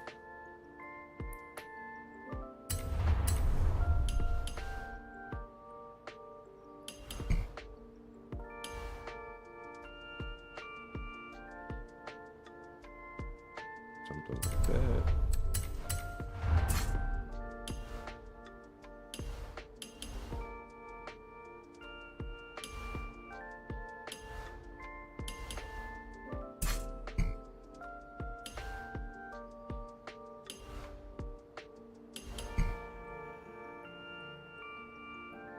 Now this one's going to be overlapping a lot of different layers.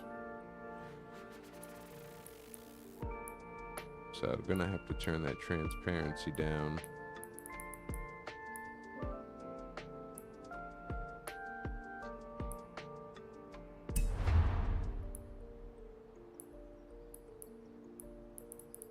A little bit darker. So I'll go to 0 and then work my way up to a blend that I like. Maybe see something cool happen. Like right here, I'm seeing kind of a shadow form, indicating that there's like a hill.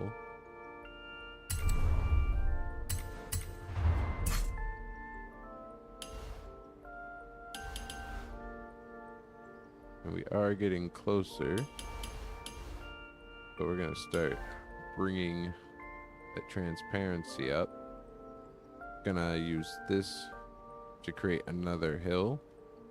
So I only need to paint about that.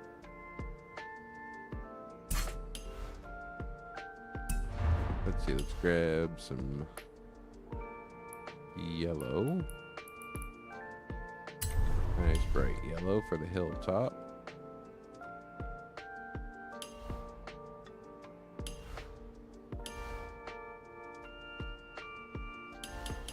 It is a little bit in the distance, so we'll tone it back.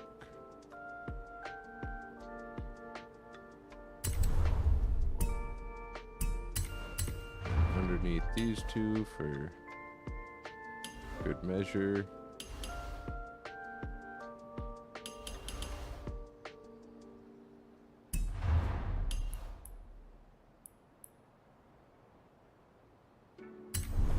Something like that. And then that gradient of it getting darker will help separate this hill and push it out front.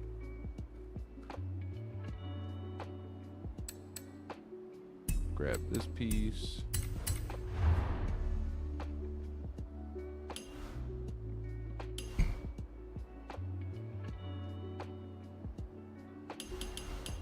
Turn it down just a little bit.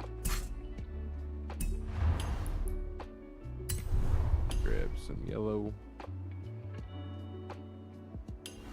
We can add a nice little highlight to this field. That's just 2 stickers. So group, copy, paste them out to the front.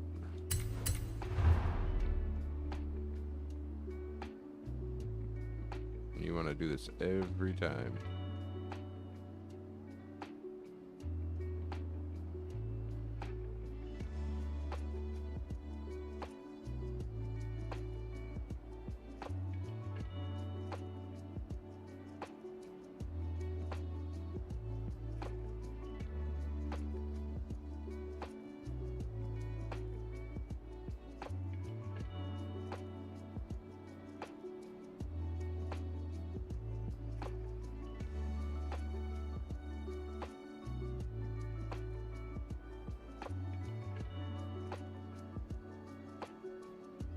I'm trying to compare the color difference between this and this and this and this, because we have the 2 different stickers.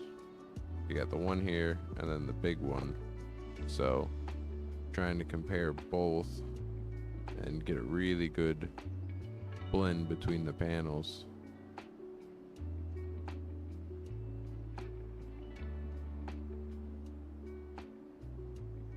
I think that's the ticket.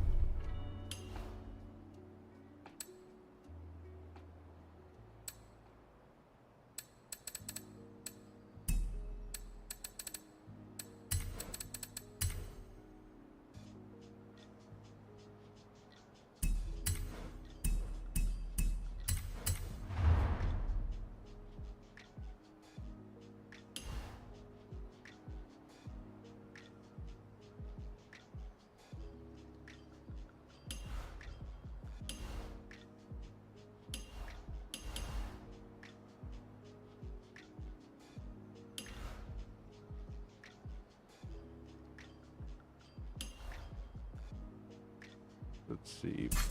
A little highlight there.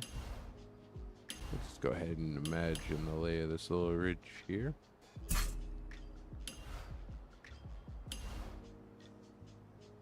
Have it like a big hill, just like that.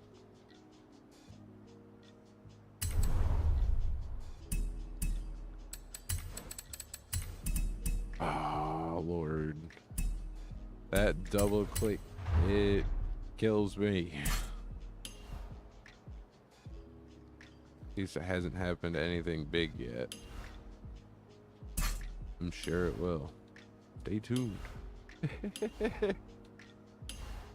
I'm about to break my monitor, I swear. Alright, so never comes out the way you did the first time, but just try to keep the angles in mind, where the light's gonna be hitting. I think we're good there.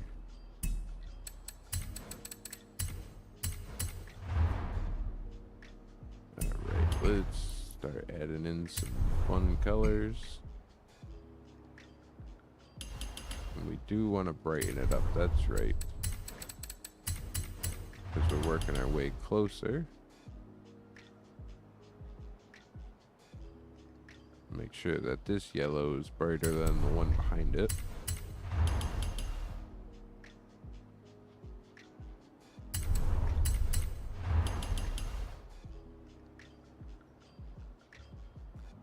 Make that one a little extra bright.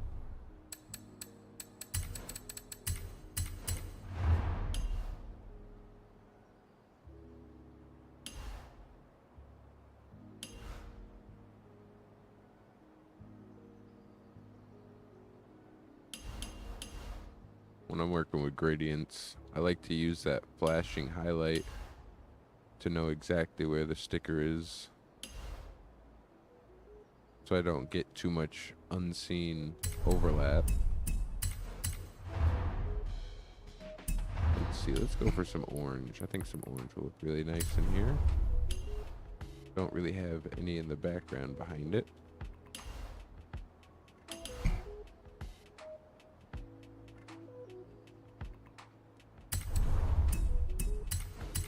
And a little bit of that dark green behind it.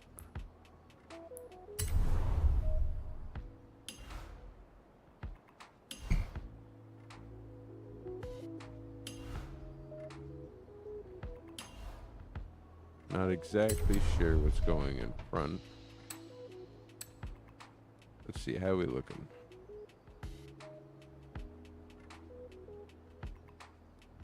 Alright.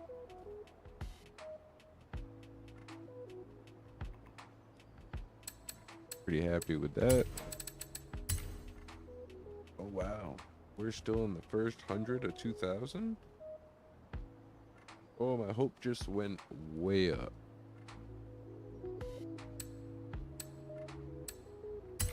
So that's the left side, right side.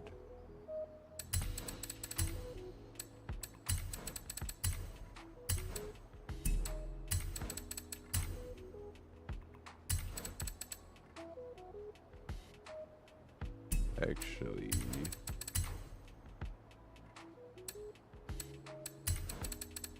group that one.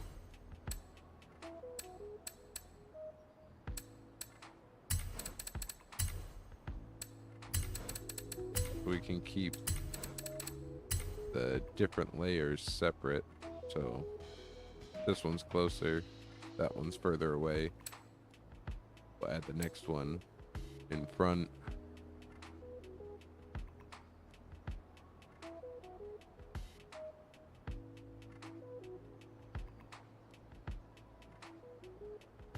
Now it's for texturing.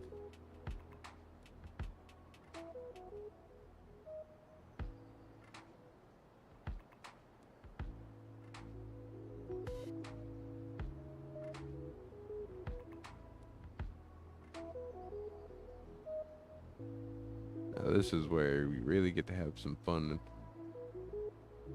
especially where the layer count's so low, technically.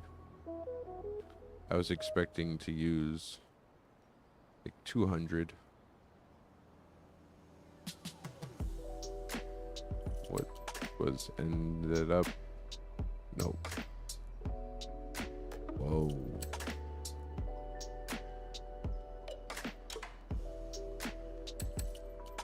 Oh, okay. That makes sense.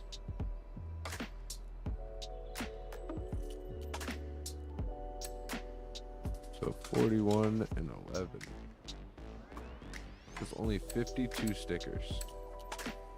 That's a quarter of what I thought I was going to use.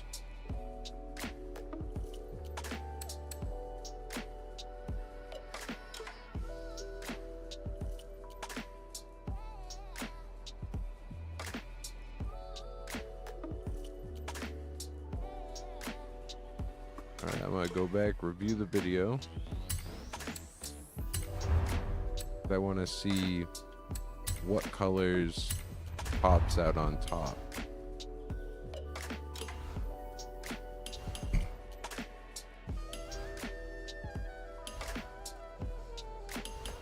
So he does like this smoothing in the background or blending, but he goes over it and adds like a thick layer of paint that gives the texture and definition. I'm gonna go through, look at those colors, see what ones he leaves, or at least, you know, puts on top, and I'll be back.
All right.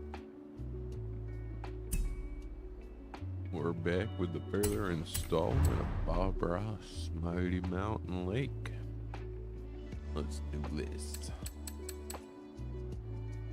Alright, so we want to add some stippling, which are just small little dots.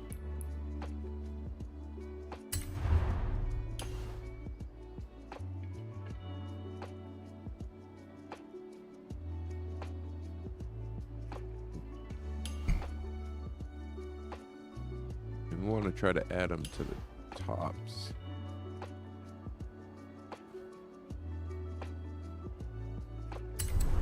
So that's not going to work because it's too small. And it won't even show up for anybody besides yourself. So we'll try this. But I've said before, I don't really like this shape because it's got a bad habit of getting straight lines in it.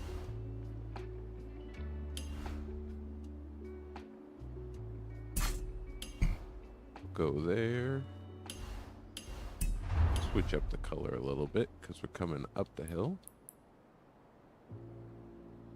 So we'll go a little more red, a little less saturation, a little more brightness.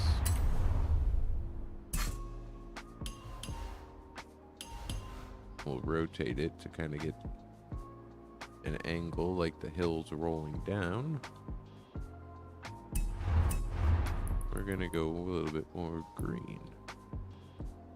Oh, more saturation, a little dark.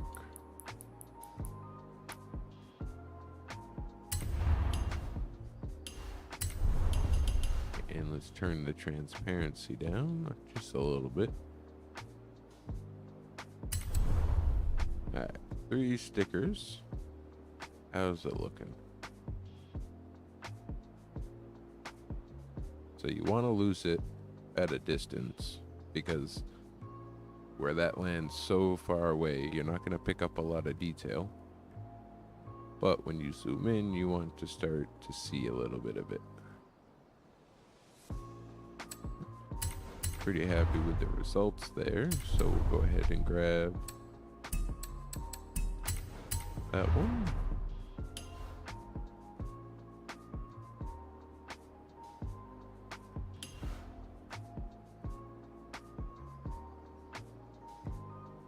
Put a little bit of space between them.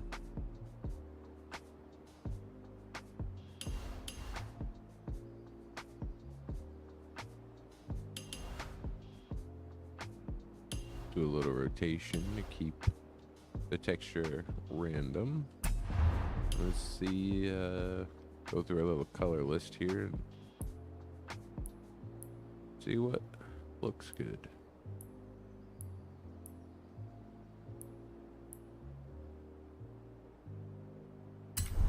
I like that.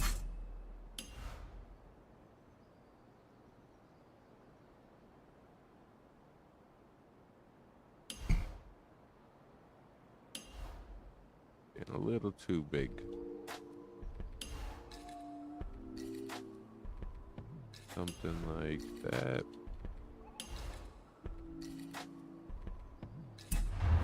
Again, just go through the color list and find whatever fits what looks like it's supposed to be there.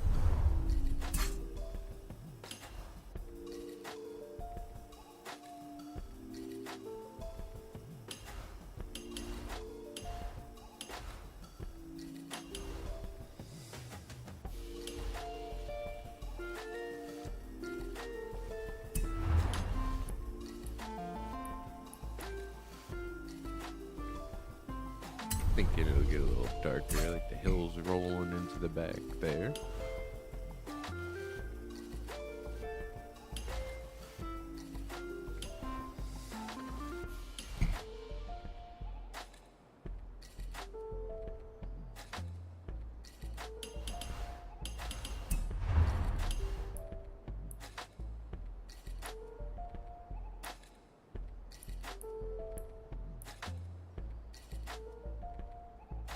Ooh, add a little bit of orange in.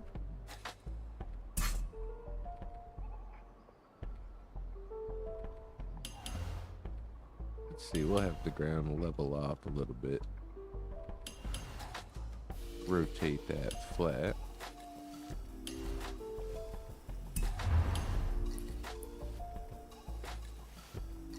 Let's see, do we go green? Or do we go yellow?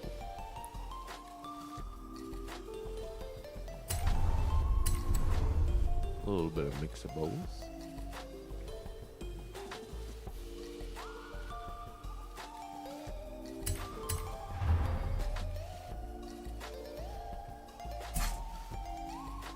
Pretty good for the first layer, but I feel like it needs a little bit more. We're barely using anything, so I think we can afford it.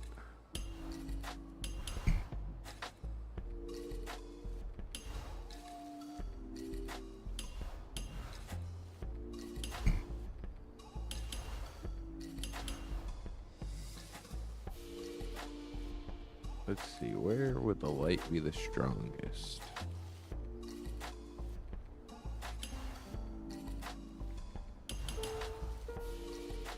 We'll go 0 transparency. Start to turn it up just a little bit until we see the detail pop. A stamp one there. Make it visible so we can position it where it needs to go.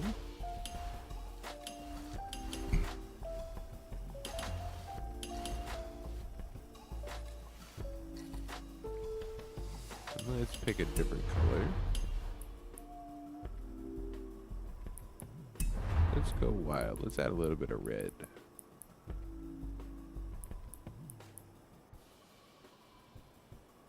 Look at that. Instant depth.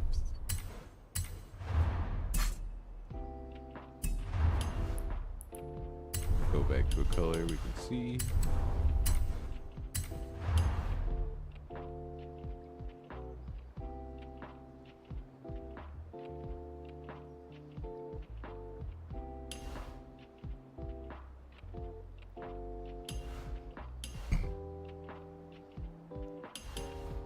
Trying not to get anything into the water. Let's add some green in here. Perfect. Tone it down. We can get some blending action between the colors. Perfect. I think we could use one over here.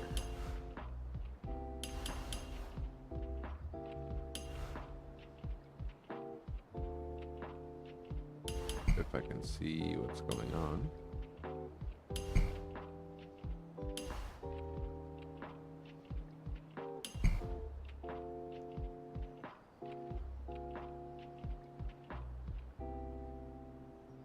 Something like that.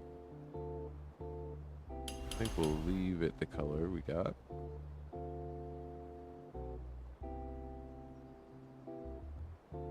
And you just mess with the transparency until it blends right in there. Group that, put it in the background. No, it looks better on top.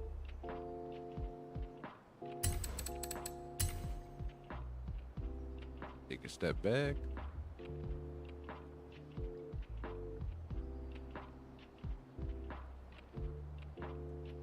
Doesn't seem like it's popping out enough. Needs just a little bit more pop.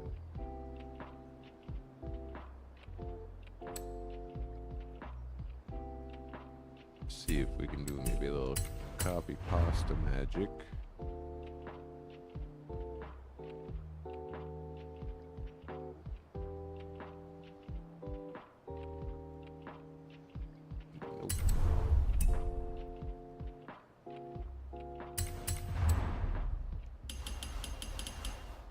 Let's give this shape a shot again. Let's see. Nice muddy yellow.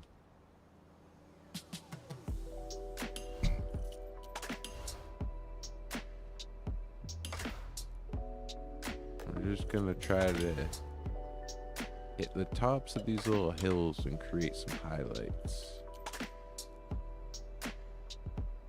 Take a look at it from a distance.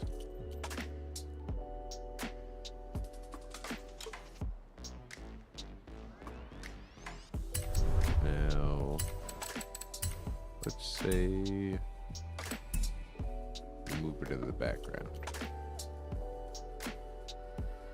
Alright, we're starting to get some texture. Go right over here. Make it a little bit bigger. Maybe we pull it up into the trees. Nope. Do not like that.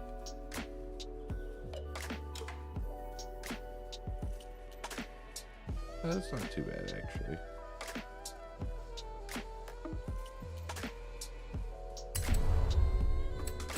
Alright. There's 2 of those paint stickers. And got some definition in those little peaks.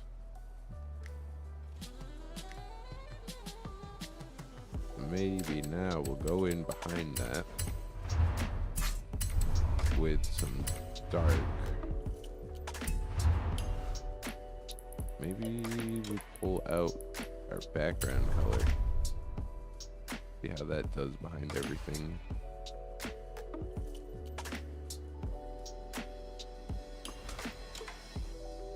Where's the shade gonna be? Like right there. Minimum transparency, and we'll start turning it up until it looks good.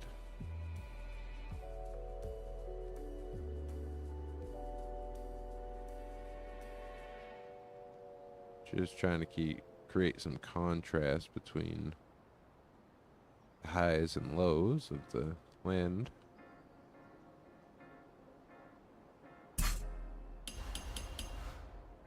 Pretty happy with that. Come over here.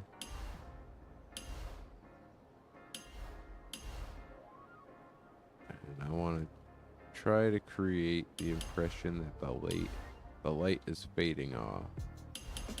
And it's getting darker down in there.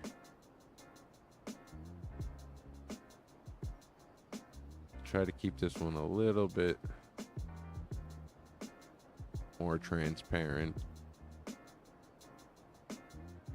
So we're gonna work from 100 down, kind of painting at a distance, and then we'll get up close and make sure everything looks all right. Pretty happy with it.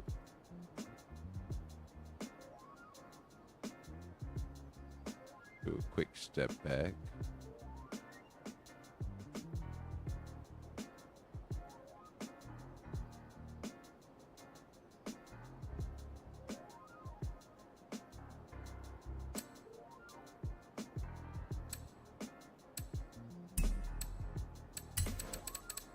Group the shadows, group the highlights.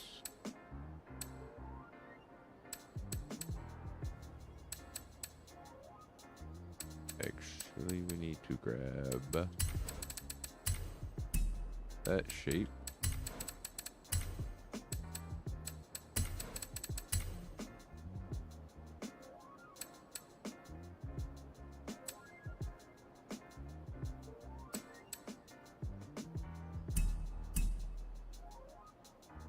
Do a quick save.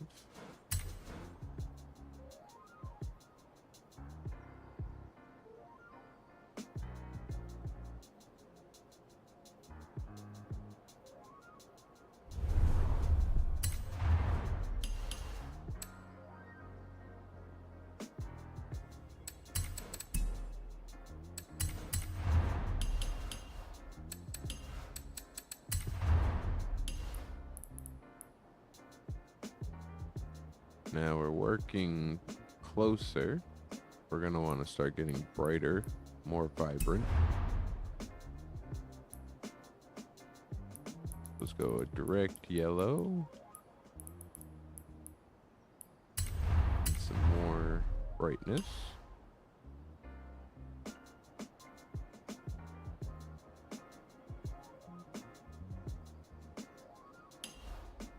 Try to concentrate the yellow at the edge. Really define, highlight there.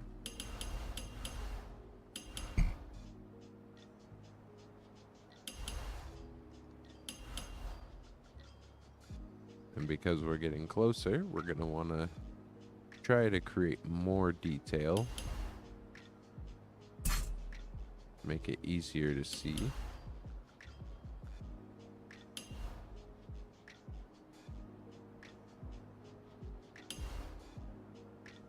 Just trying to work the highlights right now.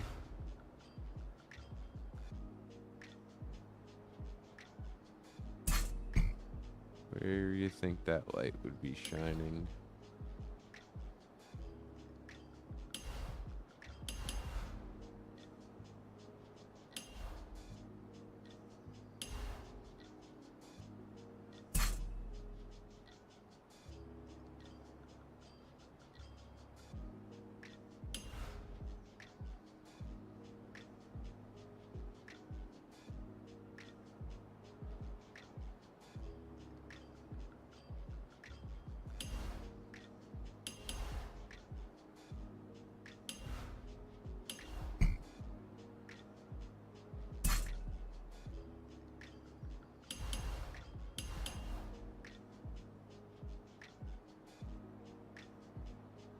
Let's see, we'll have that one going downhill.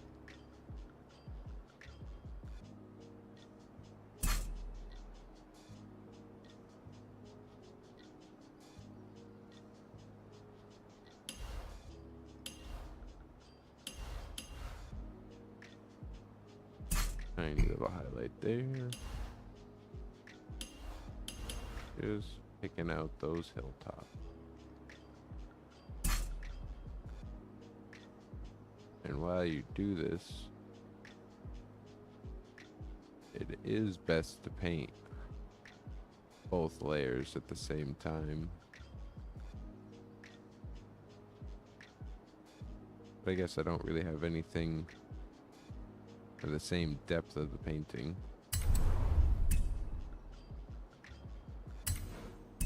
So that's the highlights. Group those. So then we can start putting everything else behind it.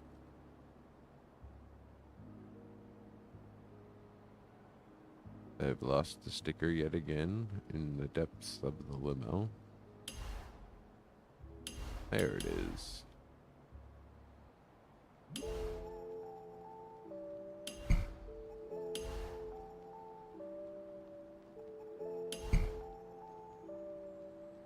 Now that we get our highlights, we can start messing around with the colors and getting that lovely depth in here. Ooh, I like the red.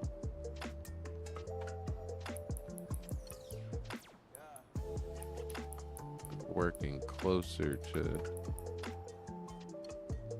the front of the painting, so we want to really get those nice saturated colors. Put that one in back here. Let's see, I want to get some greens. Always make sure you get your greens in your diet.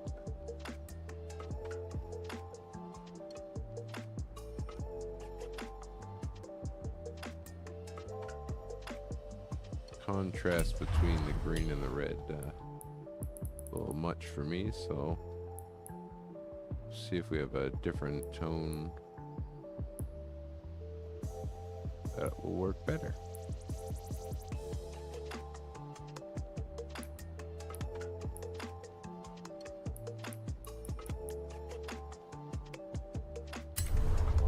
That one's nice.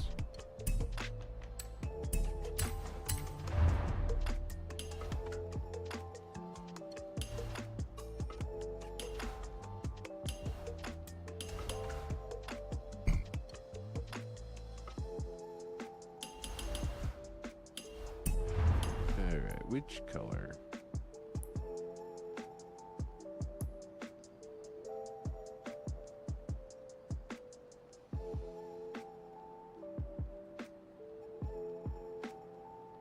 actually kind of like the little extra red.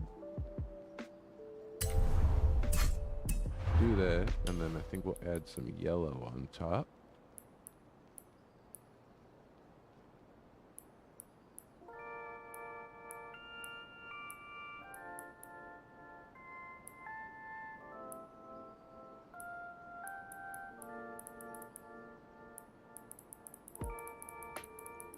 I'm not seeing a tone that I like, so we'll just go ahead and tinker around.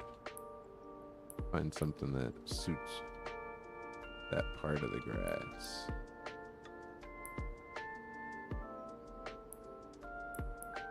Maybe we go green. That looks pretty good.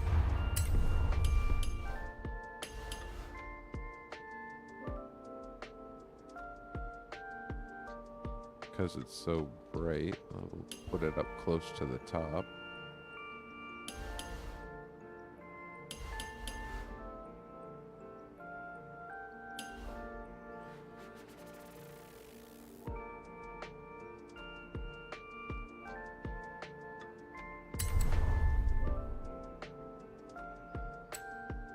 Let's see. Step back, kind of take a look.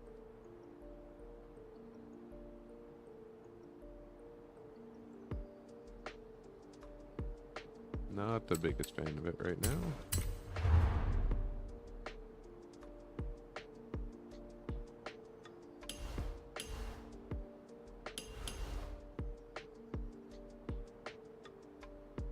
Maybe turn transparency down a little bit. That's not bad.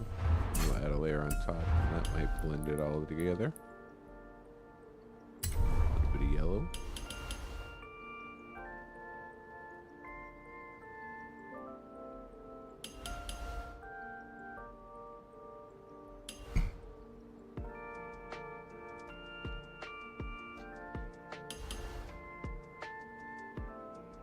Try to get the texture to match the flow of the land.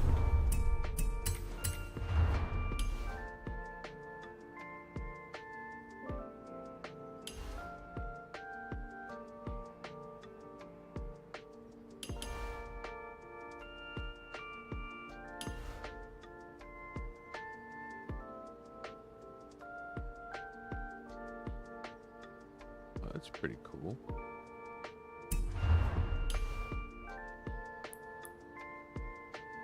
I just gotta find that perfect color.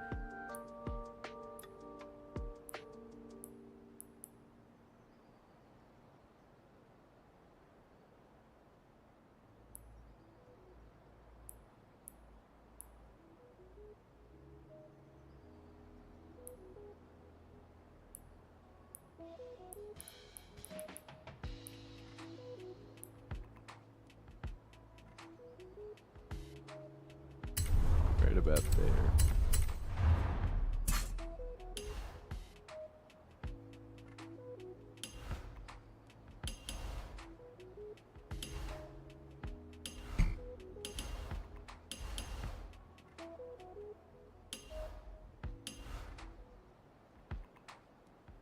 I think we'll go ahead and make this a nice dark color.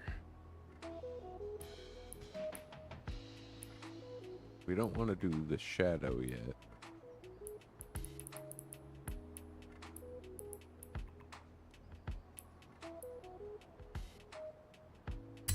Something like that.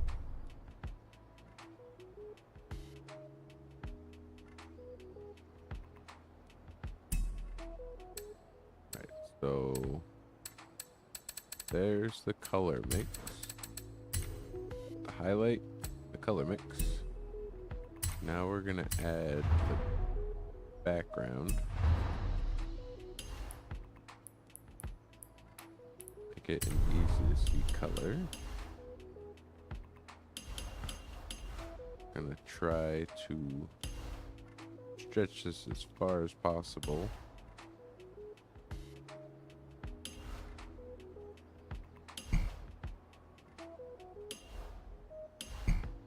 Without it looking too much like a Forza sticker.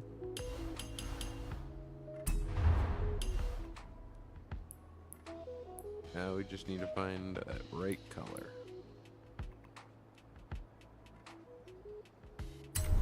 Which, that was pretty quick.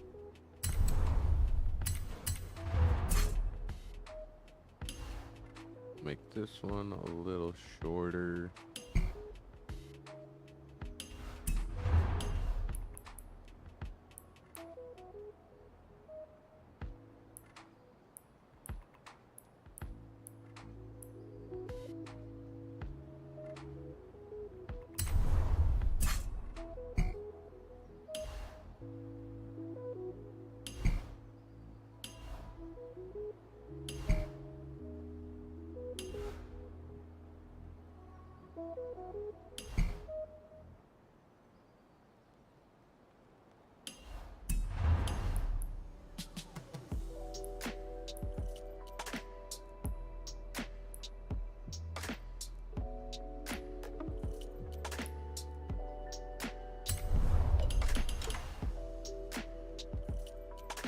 We'll work our way up from the bottom of the transparency,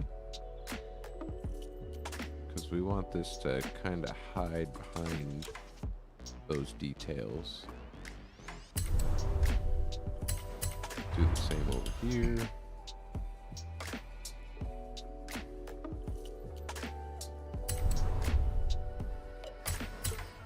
Try it here, but there's a lot of light I want to emphasize.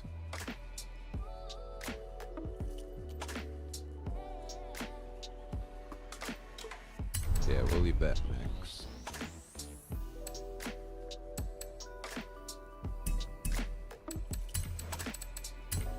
Alright, there's the background color. Now let's see about adding in some shading.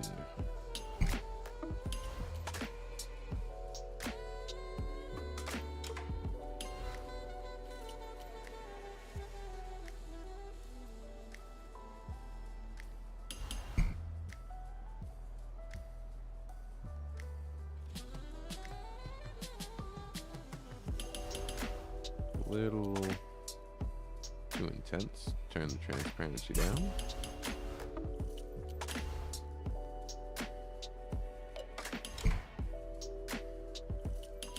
Try to create a little definition line. Still a little too intense.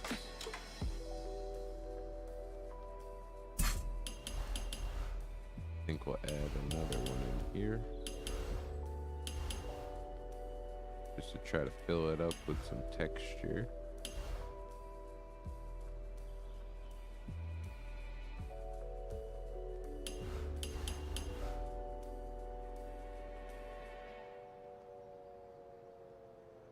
Something like that.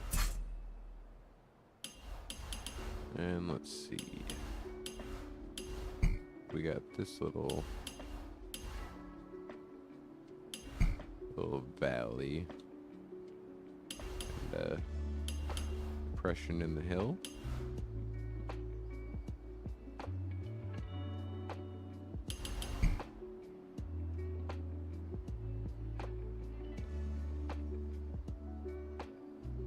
Just very subtle, that's all we're going for.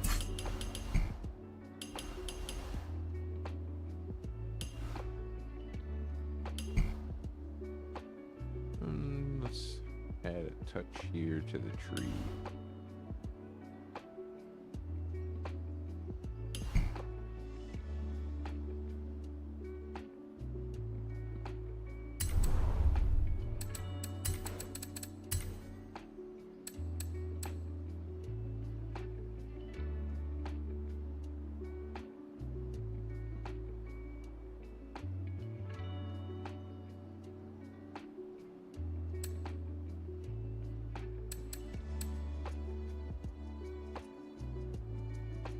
Pretty happy with the results.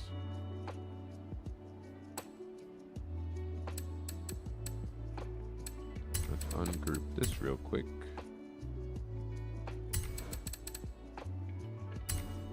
I had a feeling I was using the wrong shape.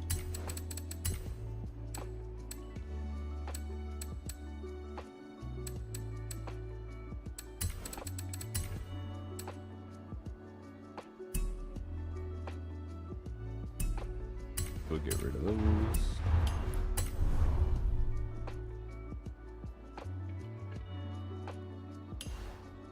Yeah, that looks way better. A lot easier to see.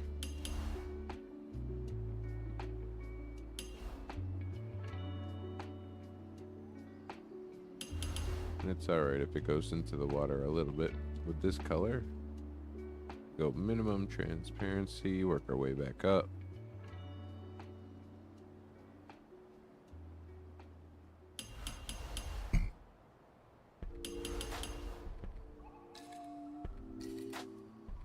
There we go, just very subtle.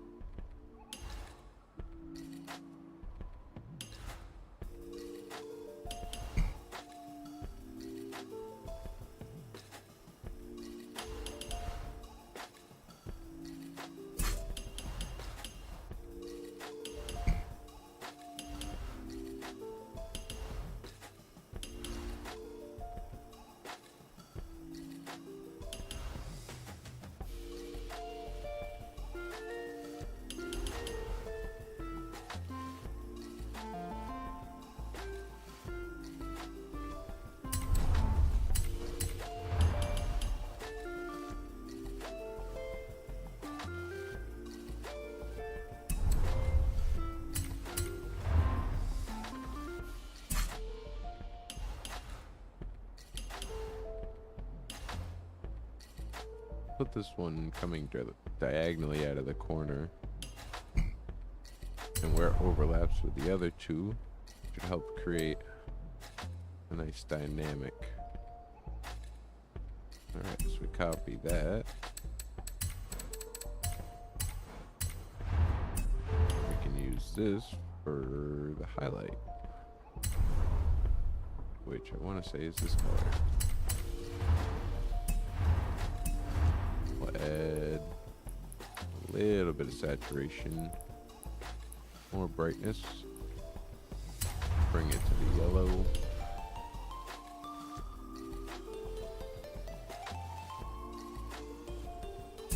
And we just find the tops of the hills, right where the light will be bouncing off, picking all these pretty colors.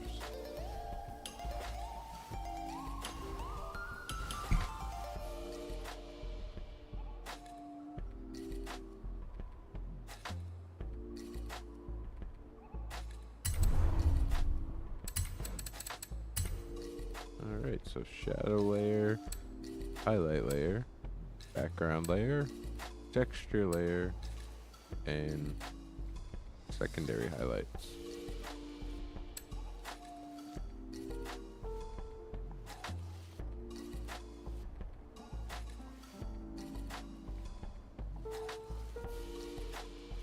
Let's see, 110. Go ahead and group everything together.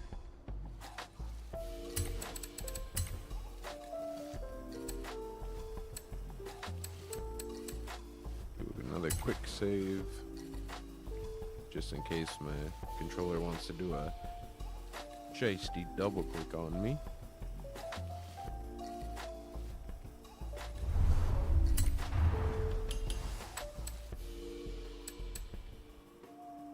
So 210,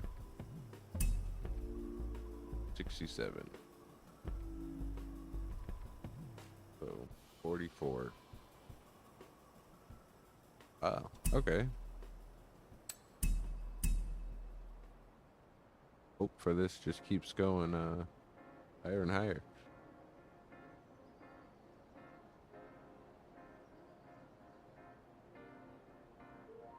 I just got a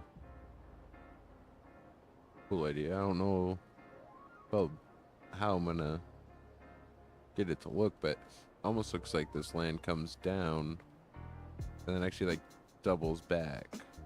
So it's like a switchback. Don't know how I'm gonna paint it, but we got this reflection here,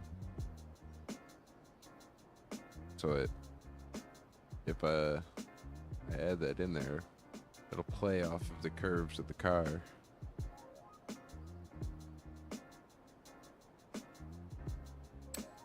chance we can get away with some cheeky copy pasta.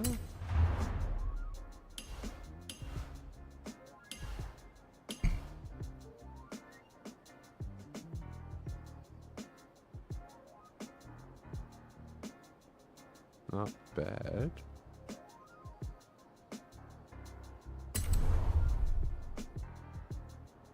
Always nice when you can save some time. So this here is shadow layer.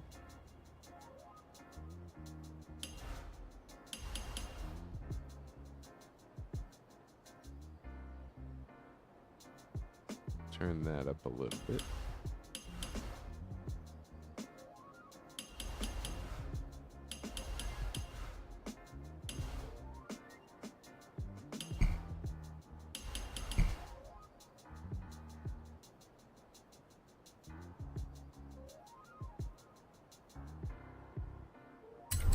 Something like that.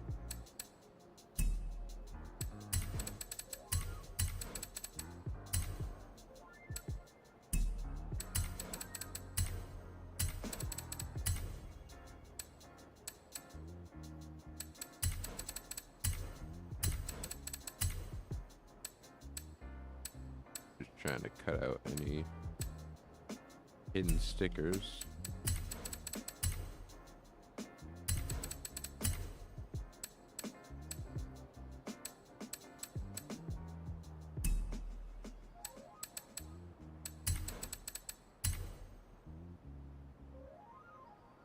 All right, so now we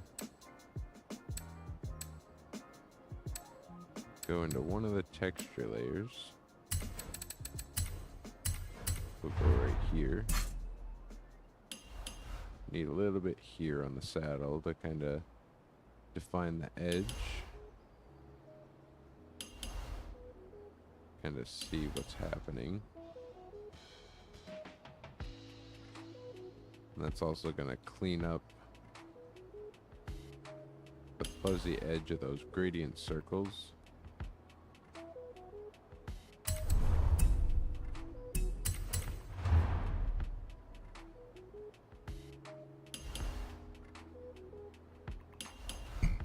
Just take your time and try to get them placed right on the edge. Go through and maybe reposition some of this.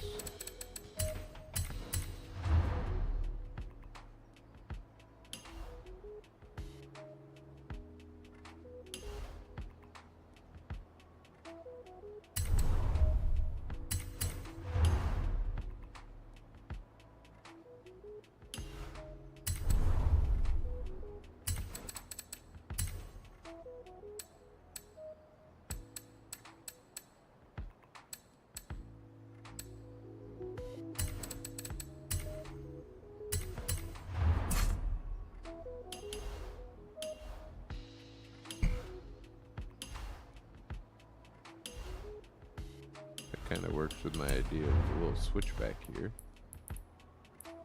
Run through the colors.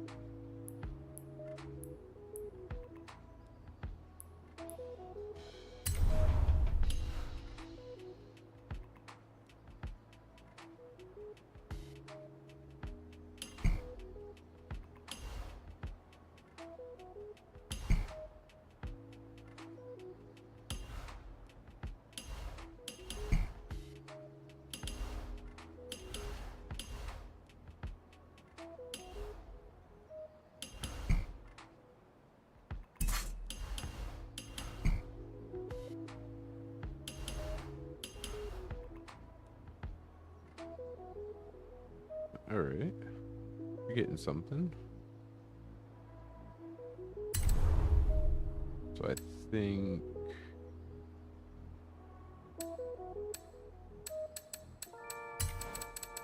Go here into the highlights. Grab this.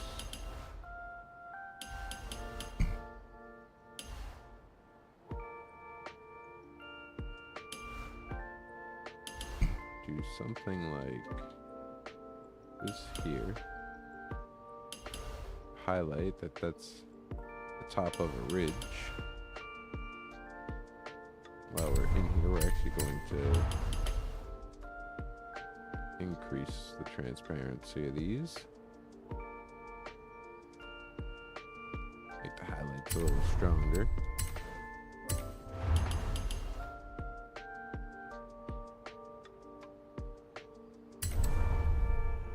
Trying to keep an even blend between them. Let me grab this one.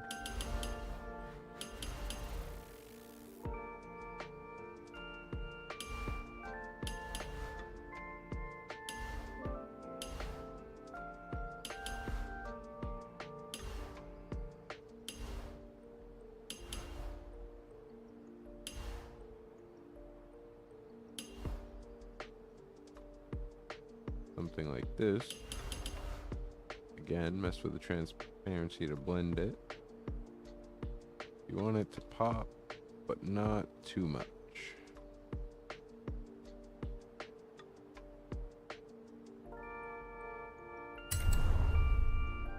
Just like that. And I'm thinking one more little bit of texture. Right about there. Find a color that looks a little better. Thinking a darker one because we're working into that little nook. Pretty happy with that.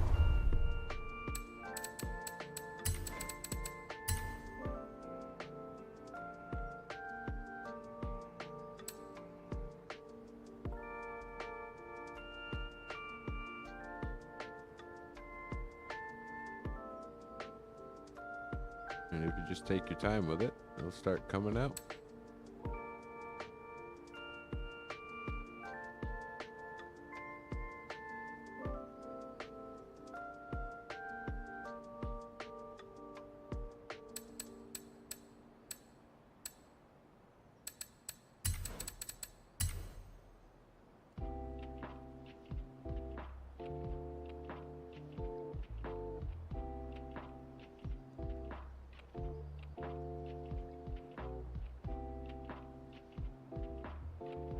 Alright, 5-minute break.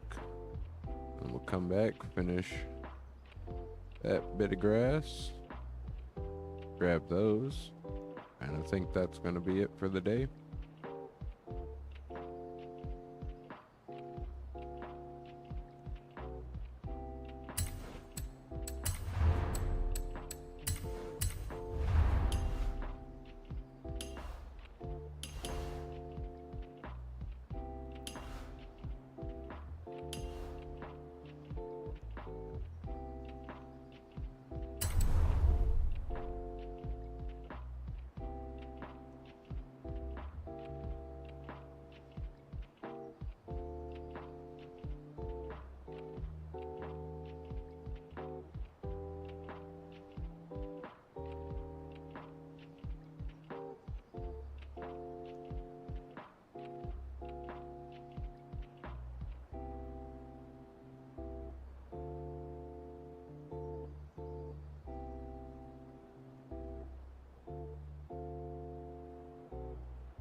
This is your friendly 5-minute heads up.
Alright, let's get in and finish this thing.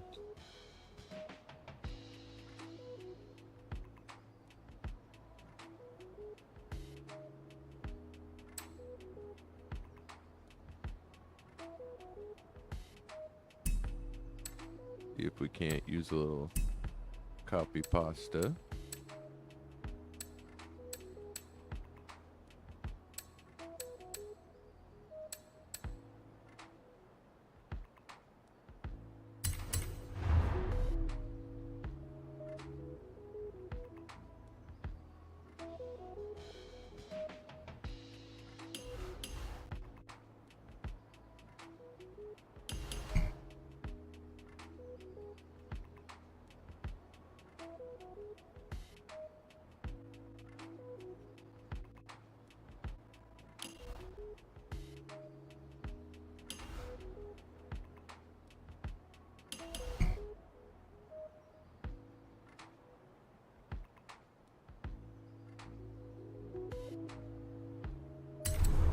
Like that. Go and fine tune the layers.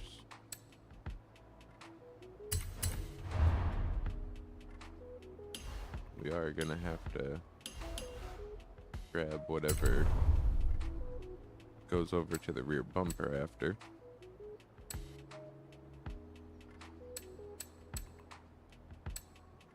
So I will actually do that layer by layer. Just select them, then copy, and paste it below. You can go and grab that after.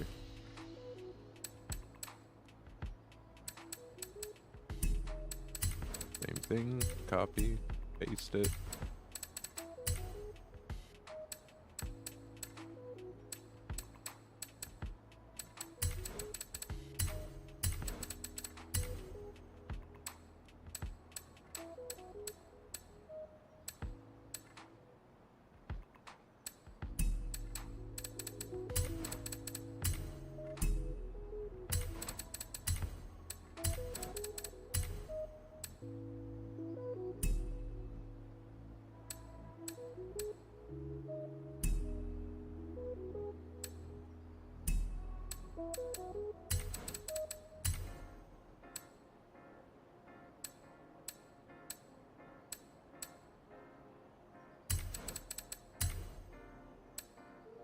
That should be everything. So we go over here.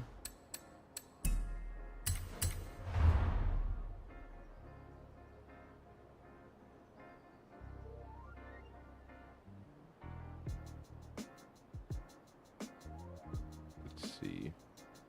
Got a green line right here. Use that as our guide. And then I'm noticing there's these two orange patches, which is this right here. So I'll just try to imagine this as it moves over, try to move this behind here.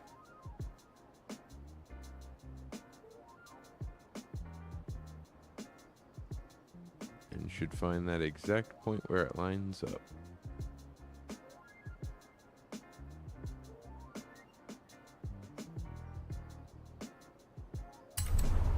So it's like half a click off, but that's just the car design. Nothing you can do about it. So we'll move on. Group that.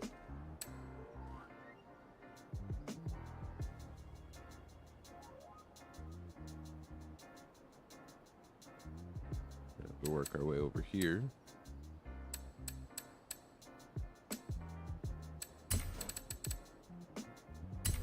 It's going to be on the same level as this.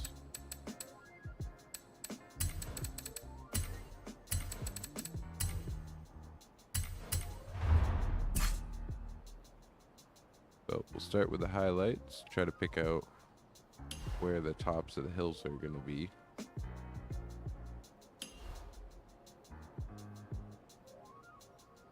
Where you think the sun's going to be reflecting off your landscape here.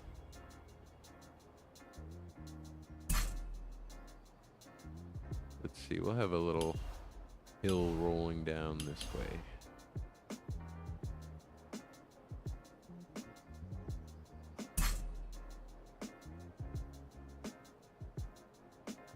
And just keep on moving. Add a little tiny thing here. A little bit there. Let's add a bigger one right here. Now this is a little bit closer.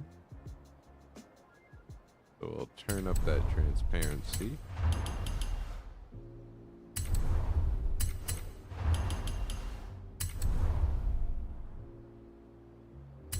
I want to turn these down just a touch.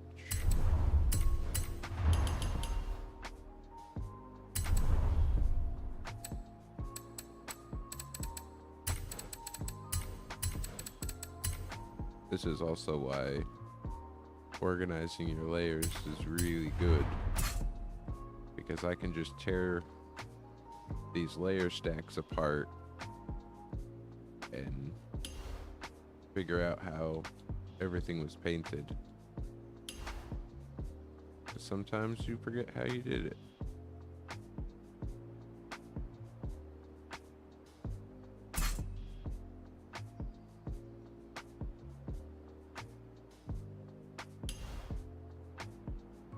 Add a little bit of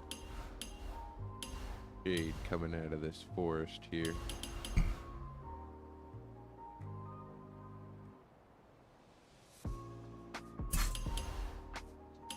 Do a little bit down at the water as if this land's overlapping.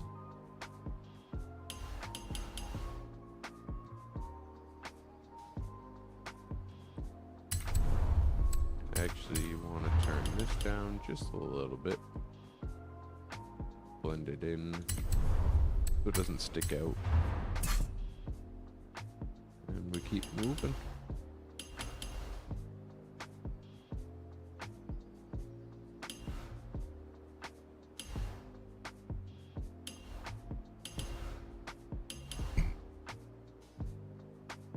We're gonna add some shadows right above this ridge line, and that's gonna separate the two, giving you some really nice depth.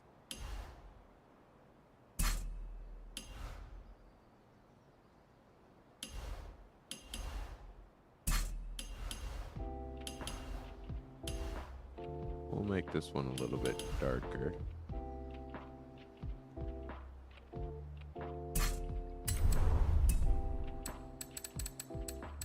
So there's the shadows.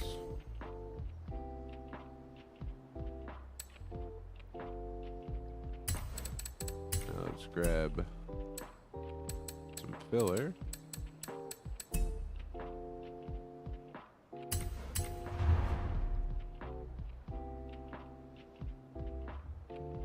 Put it on the trees so I can see the size.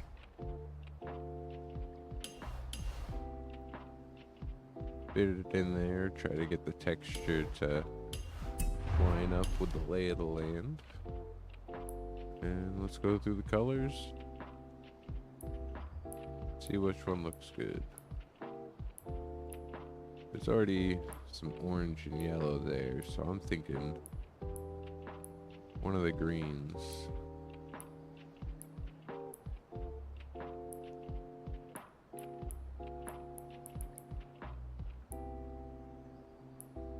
There we go. A little bit of light green. Let's see, let's try to tuck this section in the background just a little bit. We're gonna look for a darker green, just like that. Working our way along. We're getting some streaks in the shape, but the angles are lining up with the slope. So you got this line and that one depicting it sliding out like this, but then you also have like this little line here and this, which depict it or show it having a slope like that also. So sometimes it works out in your favor. We're actually going to change the color.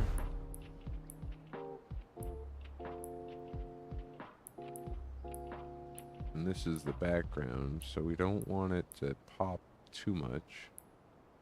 More of a nice blend. Go a little lighter green, because we're also coming closer to the front of the painting, so the colors are going to start getting more vibrant. So just trying to fill in as much dead space as possible. Go through, choose a pretty color, keeping in mind the light rolling off the hill, colors of the grass or flowers. We're going for more of a fall-time look in this paint.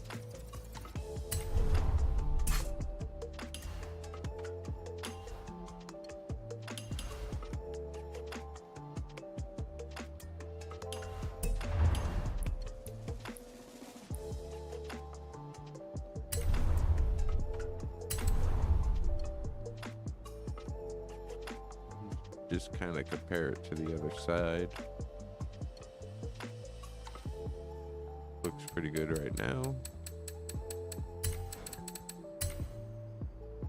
Move on to the next set, which is a detail.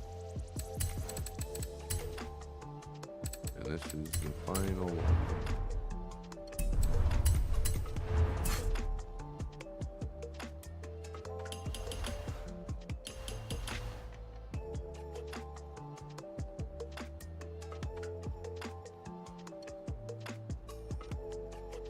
And as you do this, all kinds of texture and wonderful little things start happening.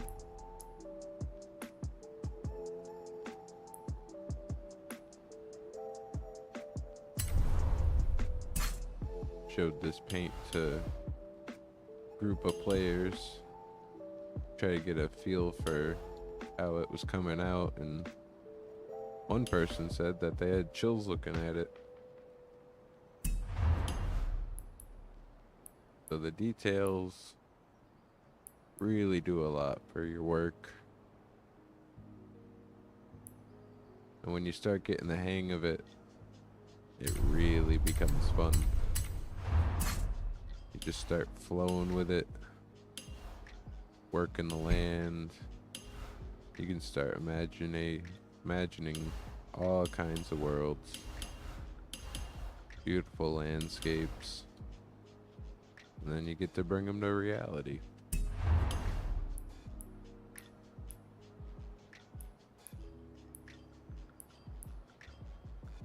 Yeah, let's add some yellow, some highlights to the ridge there. Working on the fine details, so we don't want to make the sticker too big. Want some nice fine crispy details. You just keep cycling through the colors. Get all these wonderful shifts that catch the eye.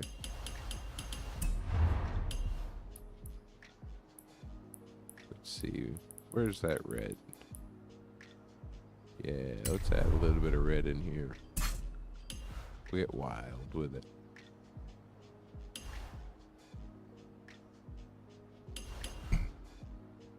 And let's say you wanted to add some mountain flowers. You just use a touch of purple. Add some lavender patches. Whatever you can think of.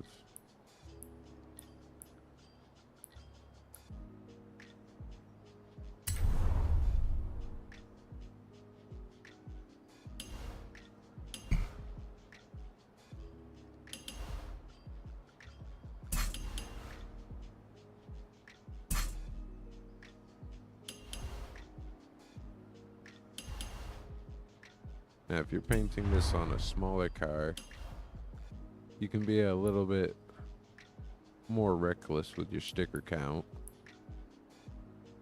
I'm trying to be pretty careful because there's a lot of space that has to be painted on the car.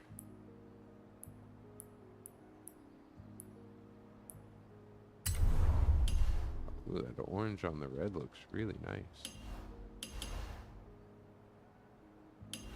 Let's do that. We don't want to get too big with the sticker.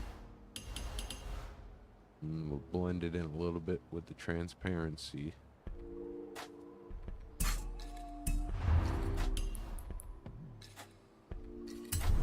Grab some of this green.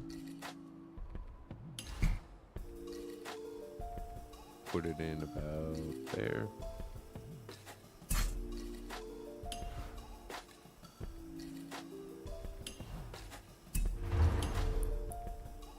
Just trying to do an even layer over the whole paint.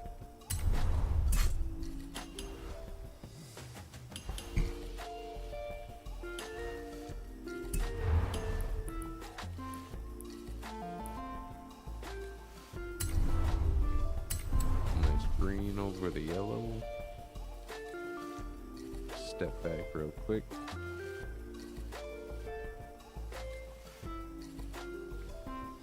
I'm picking up a lot of detail here, and if we go straight across the lake, which is kind of like right here, It seems like there's a lot of detail. We'll just focus on that hill and see if we can't pull some of that detail out of, make it more subtle.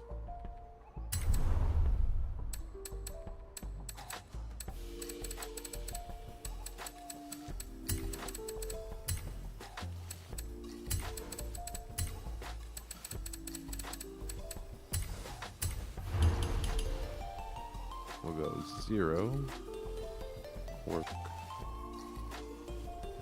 up to 100 until it blends in.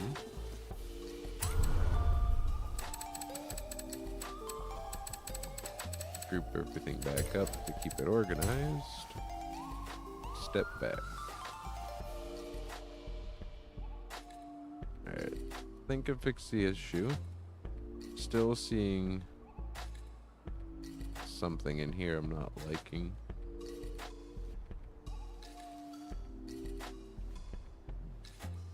Just gotta focus on that, tweak it a little bit.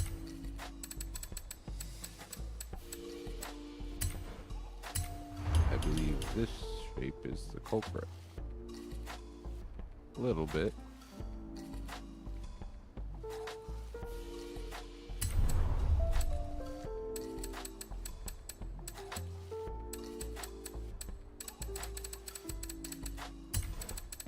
Check the layer underneath. See if that can help.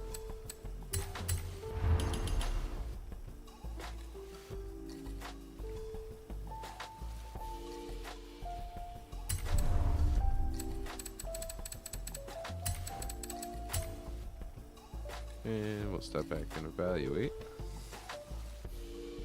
Much better. What about... It's pretty dark right here.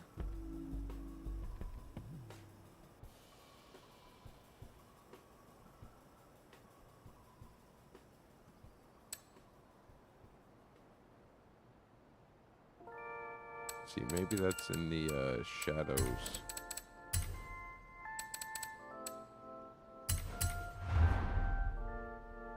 Yep. Which is alright, because I wanted to add a little bit more right here. Anyways. If I can get it to stop.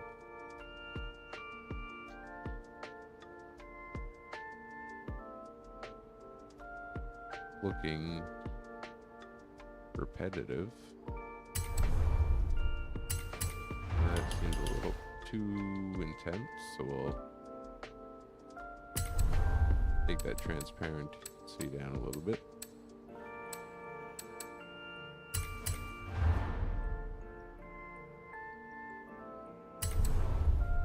Alright, I feel like that looks better.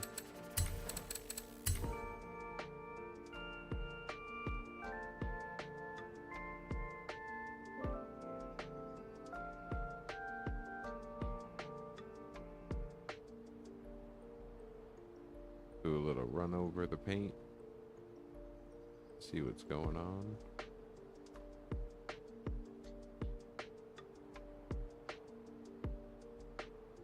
Now it's starting to come together. Once that detail starts coming in,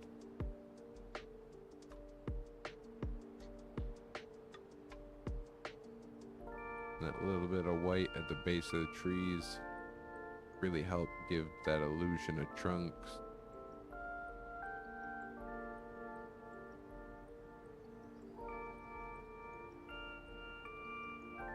This is where I get excited and I'm like, I want it to be done.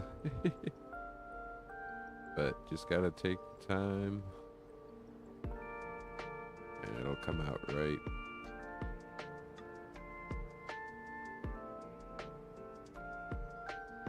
Before we get too far, do a quick save.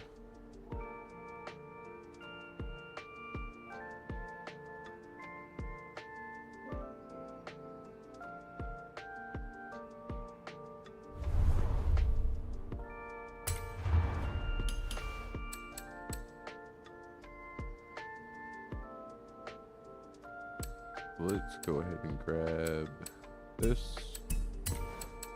We're gonna flip it.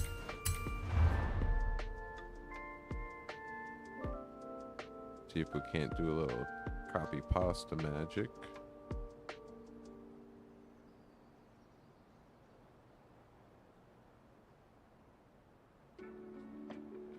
Let's see.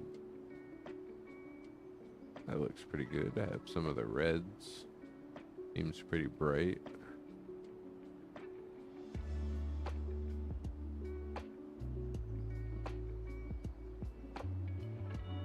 Just picking one of the 3 highlights.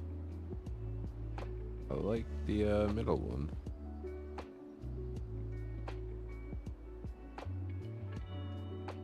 Set that there. Clean it up. Make sure there's nothing we don't need. And we grab the stickers overlapping to the front bumper. Paste them below.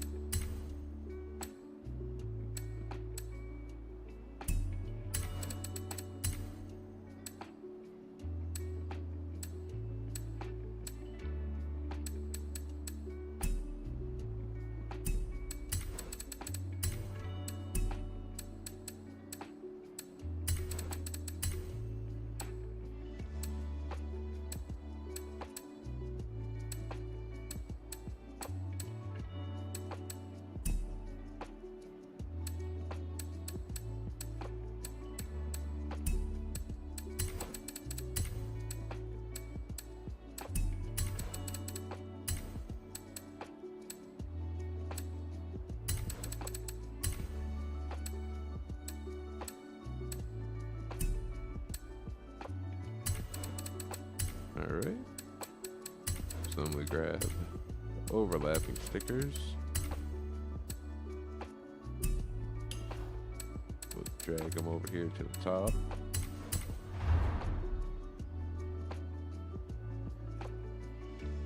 Now let's see if we can find any distinguishing features to line up. Let's see, because I'm looking at this little curl and this. Just gotta find where that is here.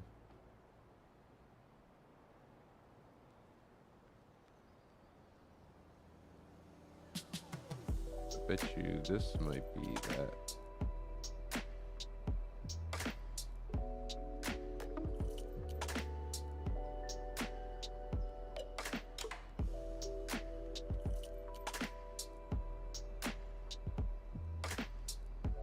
Kind of looks like it.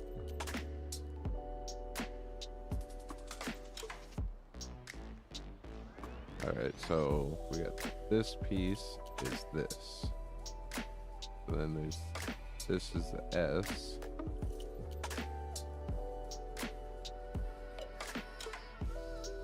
Which means this is that.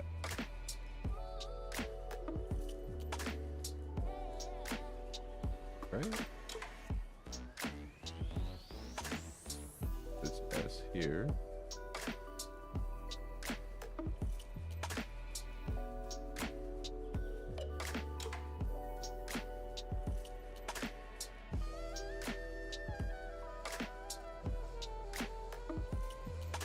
I think I was correct. So right there is the spot. The only thing making it look like it has a difference is the blue in the background, I'm pretty sure.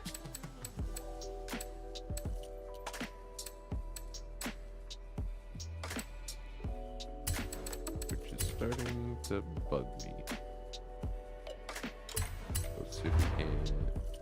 No, I'm not going to be able to fix it like this.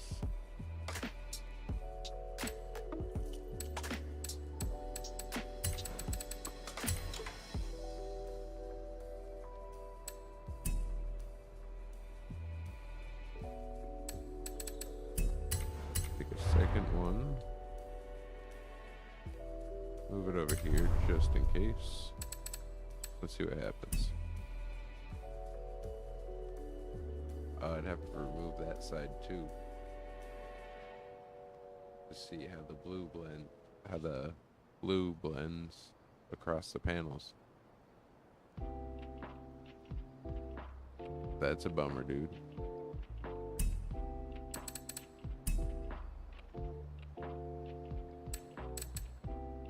Maybe we can fudge it a little bit.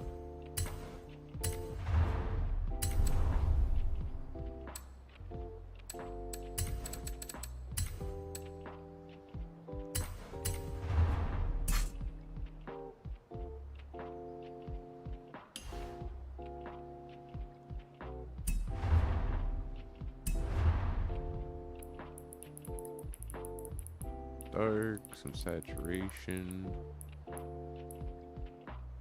Maybe a little brighter. Try that.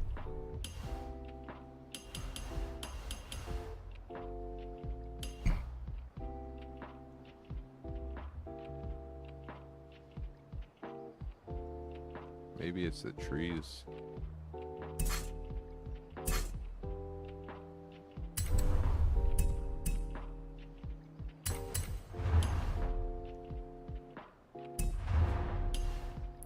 See, maybe got this dark color we used behind the trees.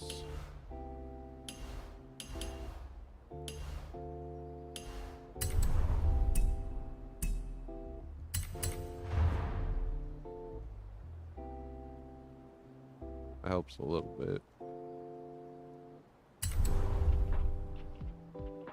Just want to try to blend this seam as best as I can before I get any further, because then it's just going to be impossible.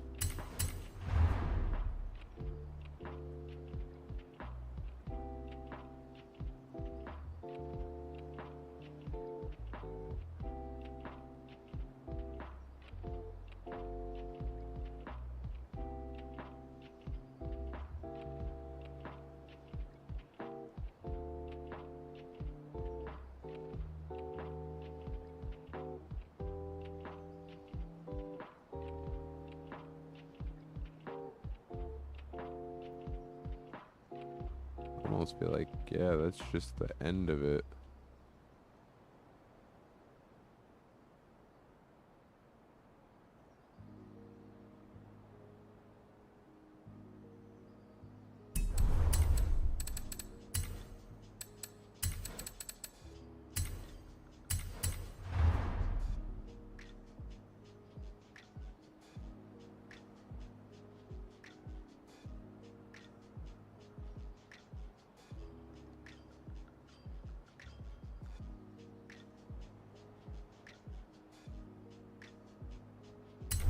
Wonder if the trees are in front of it. Yep. That's what it is. There's a tree tucked away.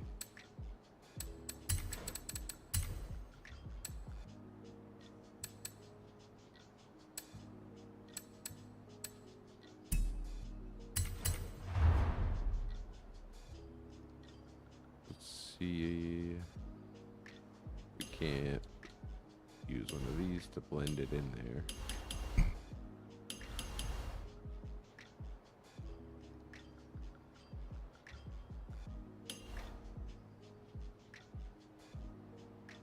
Find that sweet spot, and now we just play with the transparency. We'll go to 0.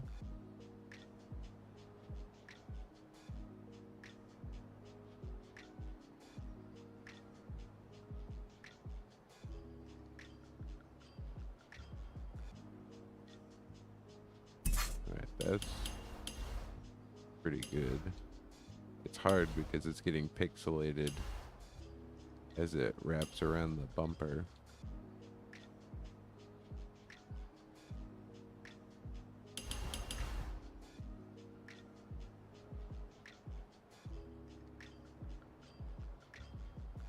Kind of looks like a tree.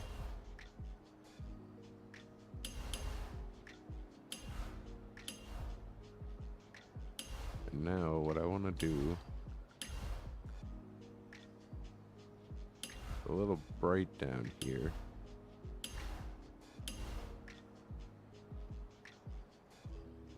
So I'm going to take this color,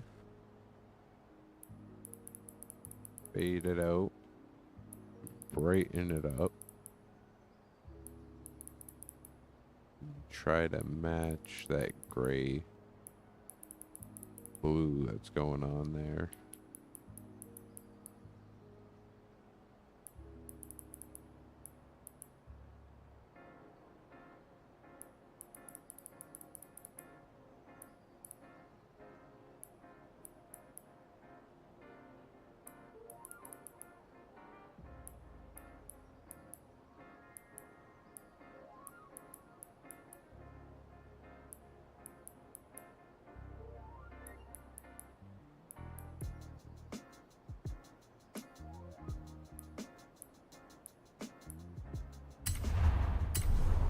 I think that'll do it.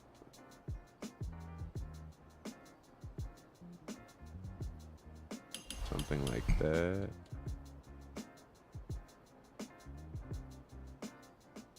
Just lower the transparency.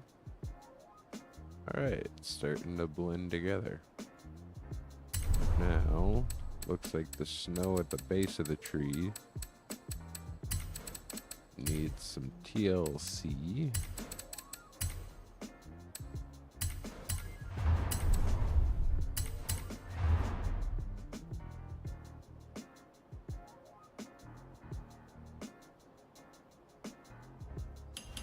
Something like that. Oh, that's not good.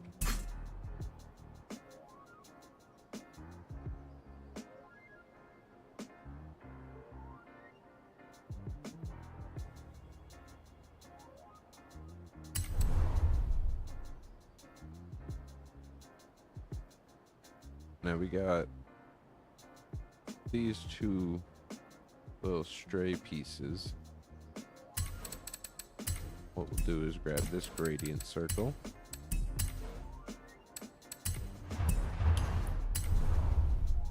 That's right, this is just white.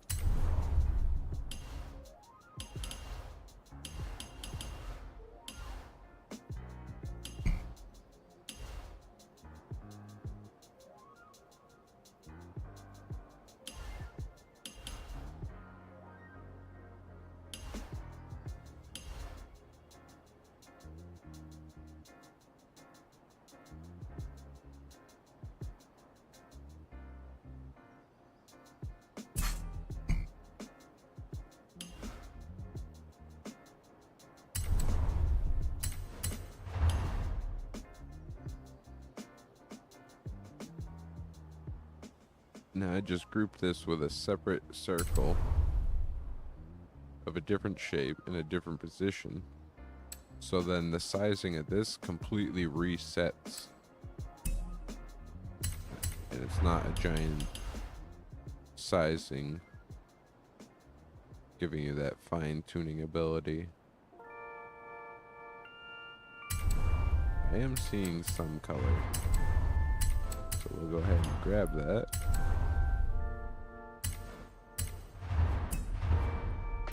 Maybe it's just me.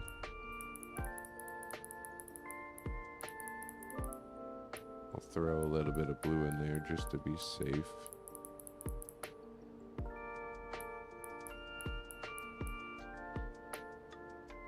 Probably just mixing with the green.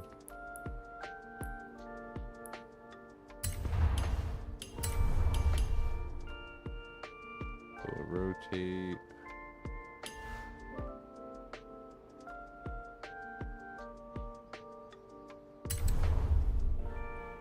There, you just used one circle to blend that little stray piece.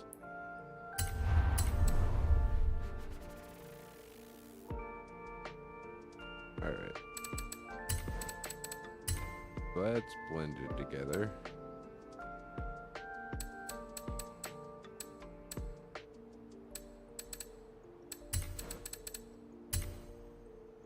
about as good as I'm gonna get it, because I didn't do it piece by piece.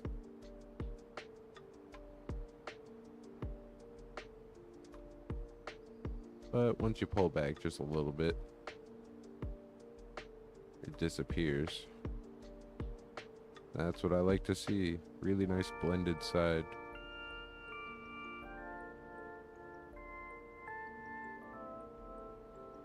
Alright, now let's see if we can do some copy pasta magic to finish this bad boy up.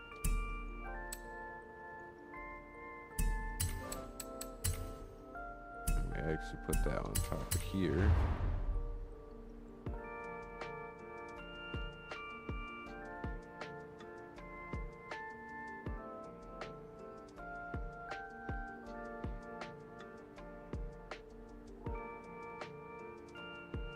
Not bad.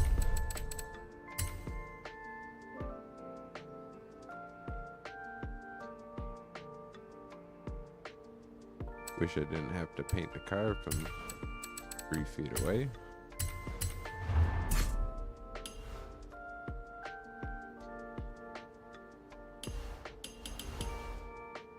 We want these highlights to be really nice and bright, because we're close up.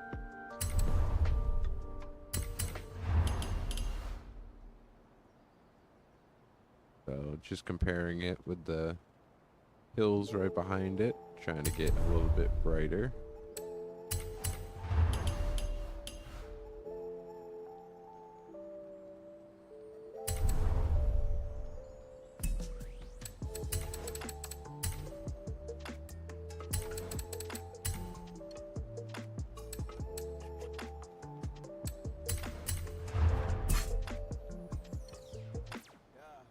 Add a little bit of texture in here. Kind of seemed like it needed it.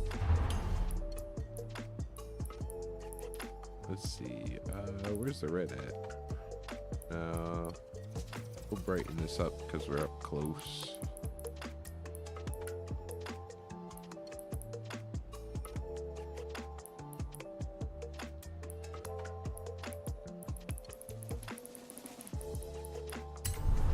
We'll go with the highlight yellow.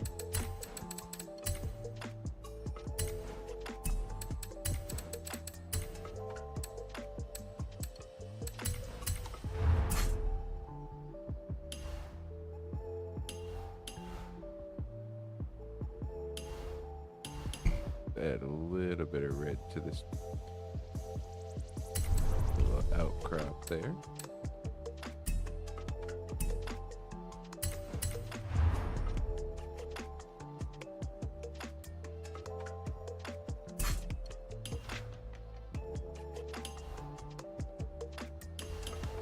Add a little bit of extra texture because we're getting nice and up close.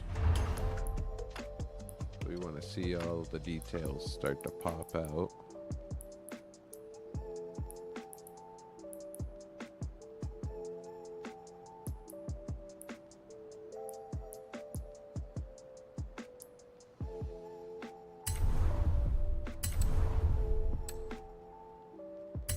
Let's see. I think on the next layer we'll add a little bit more.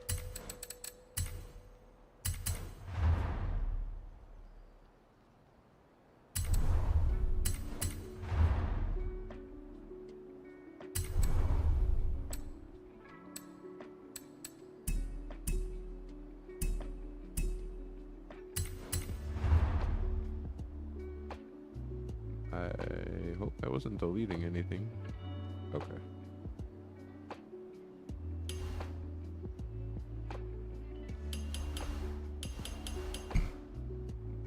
Let's see, let's go for some greens. I want some really nice, vibrant greens. Kind of glowing in the sunlight.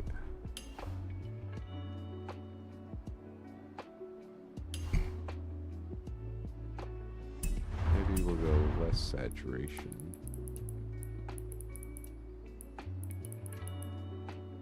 More brightness. A little bit there. A little bit of light rolling off the hill.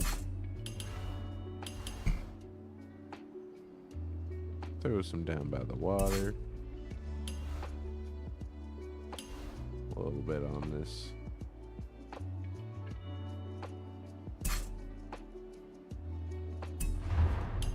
And then going behind the hill, let's see.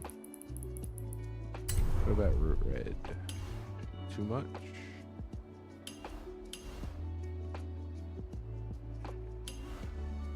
Give it a little bit of angle.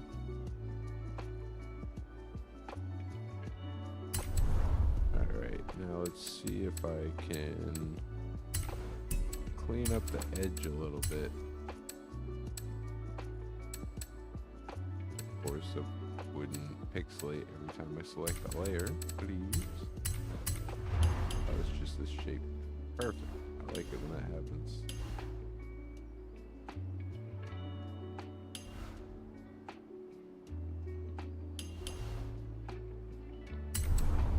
There we go.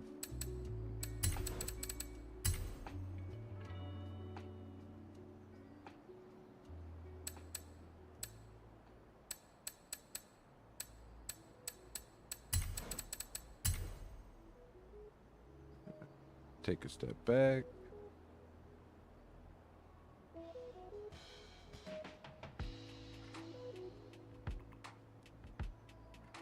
Yeah, looks like the separation between these two might be a little too much for my liking. Kind of like this subtle one, whereas this one a little too dark. So we can go and fix that pretty quick. Just the gradient circles in the background.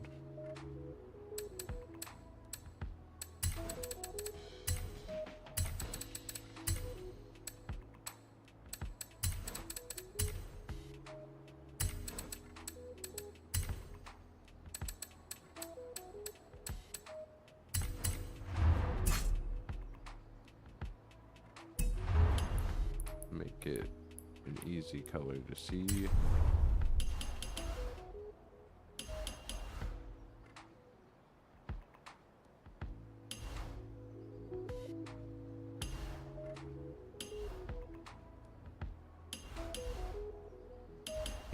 And then you just use the edge of the circle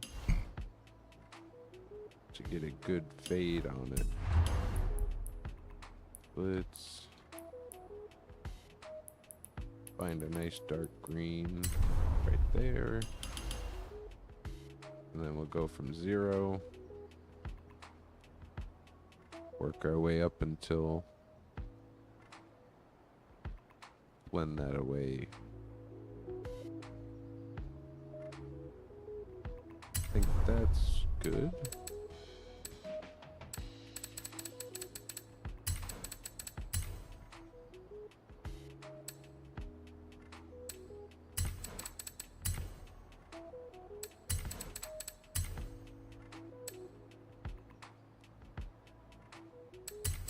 Just go into the shadows real quick.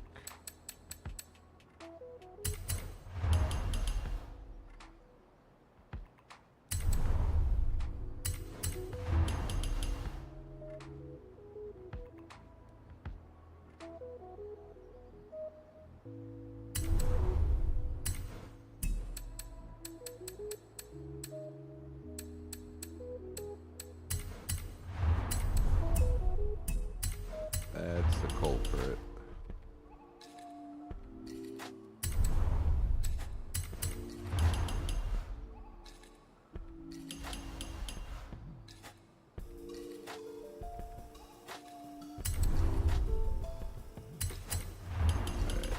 Now it's a little too light.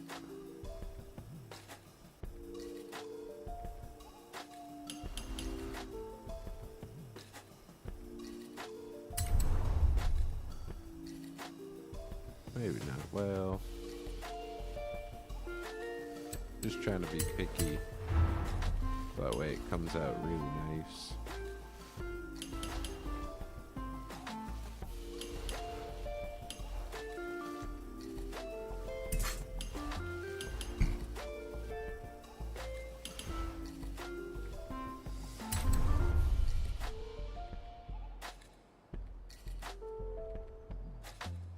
alright. Pretty happy with that. And can always go back and adjust it.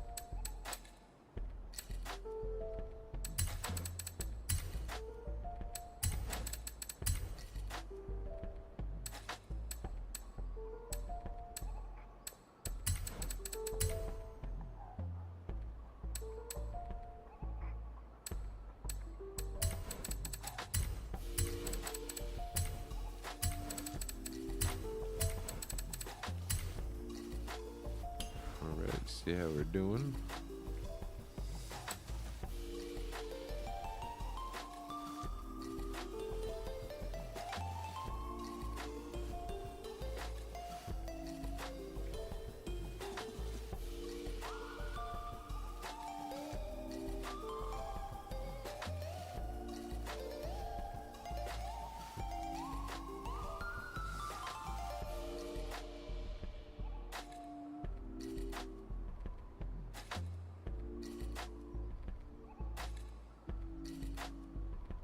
Alright, one more day. Be able to finish up the paint. Then you just transfer it to the front, the back, mirror it to the other side, finish the clouds on the top, and that's gonna be it.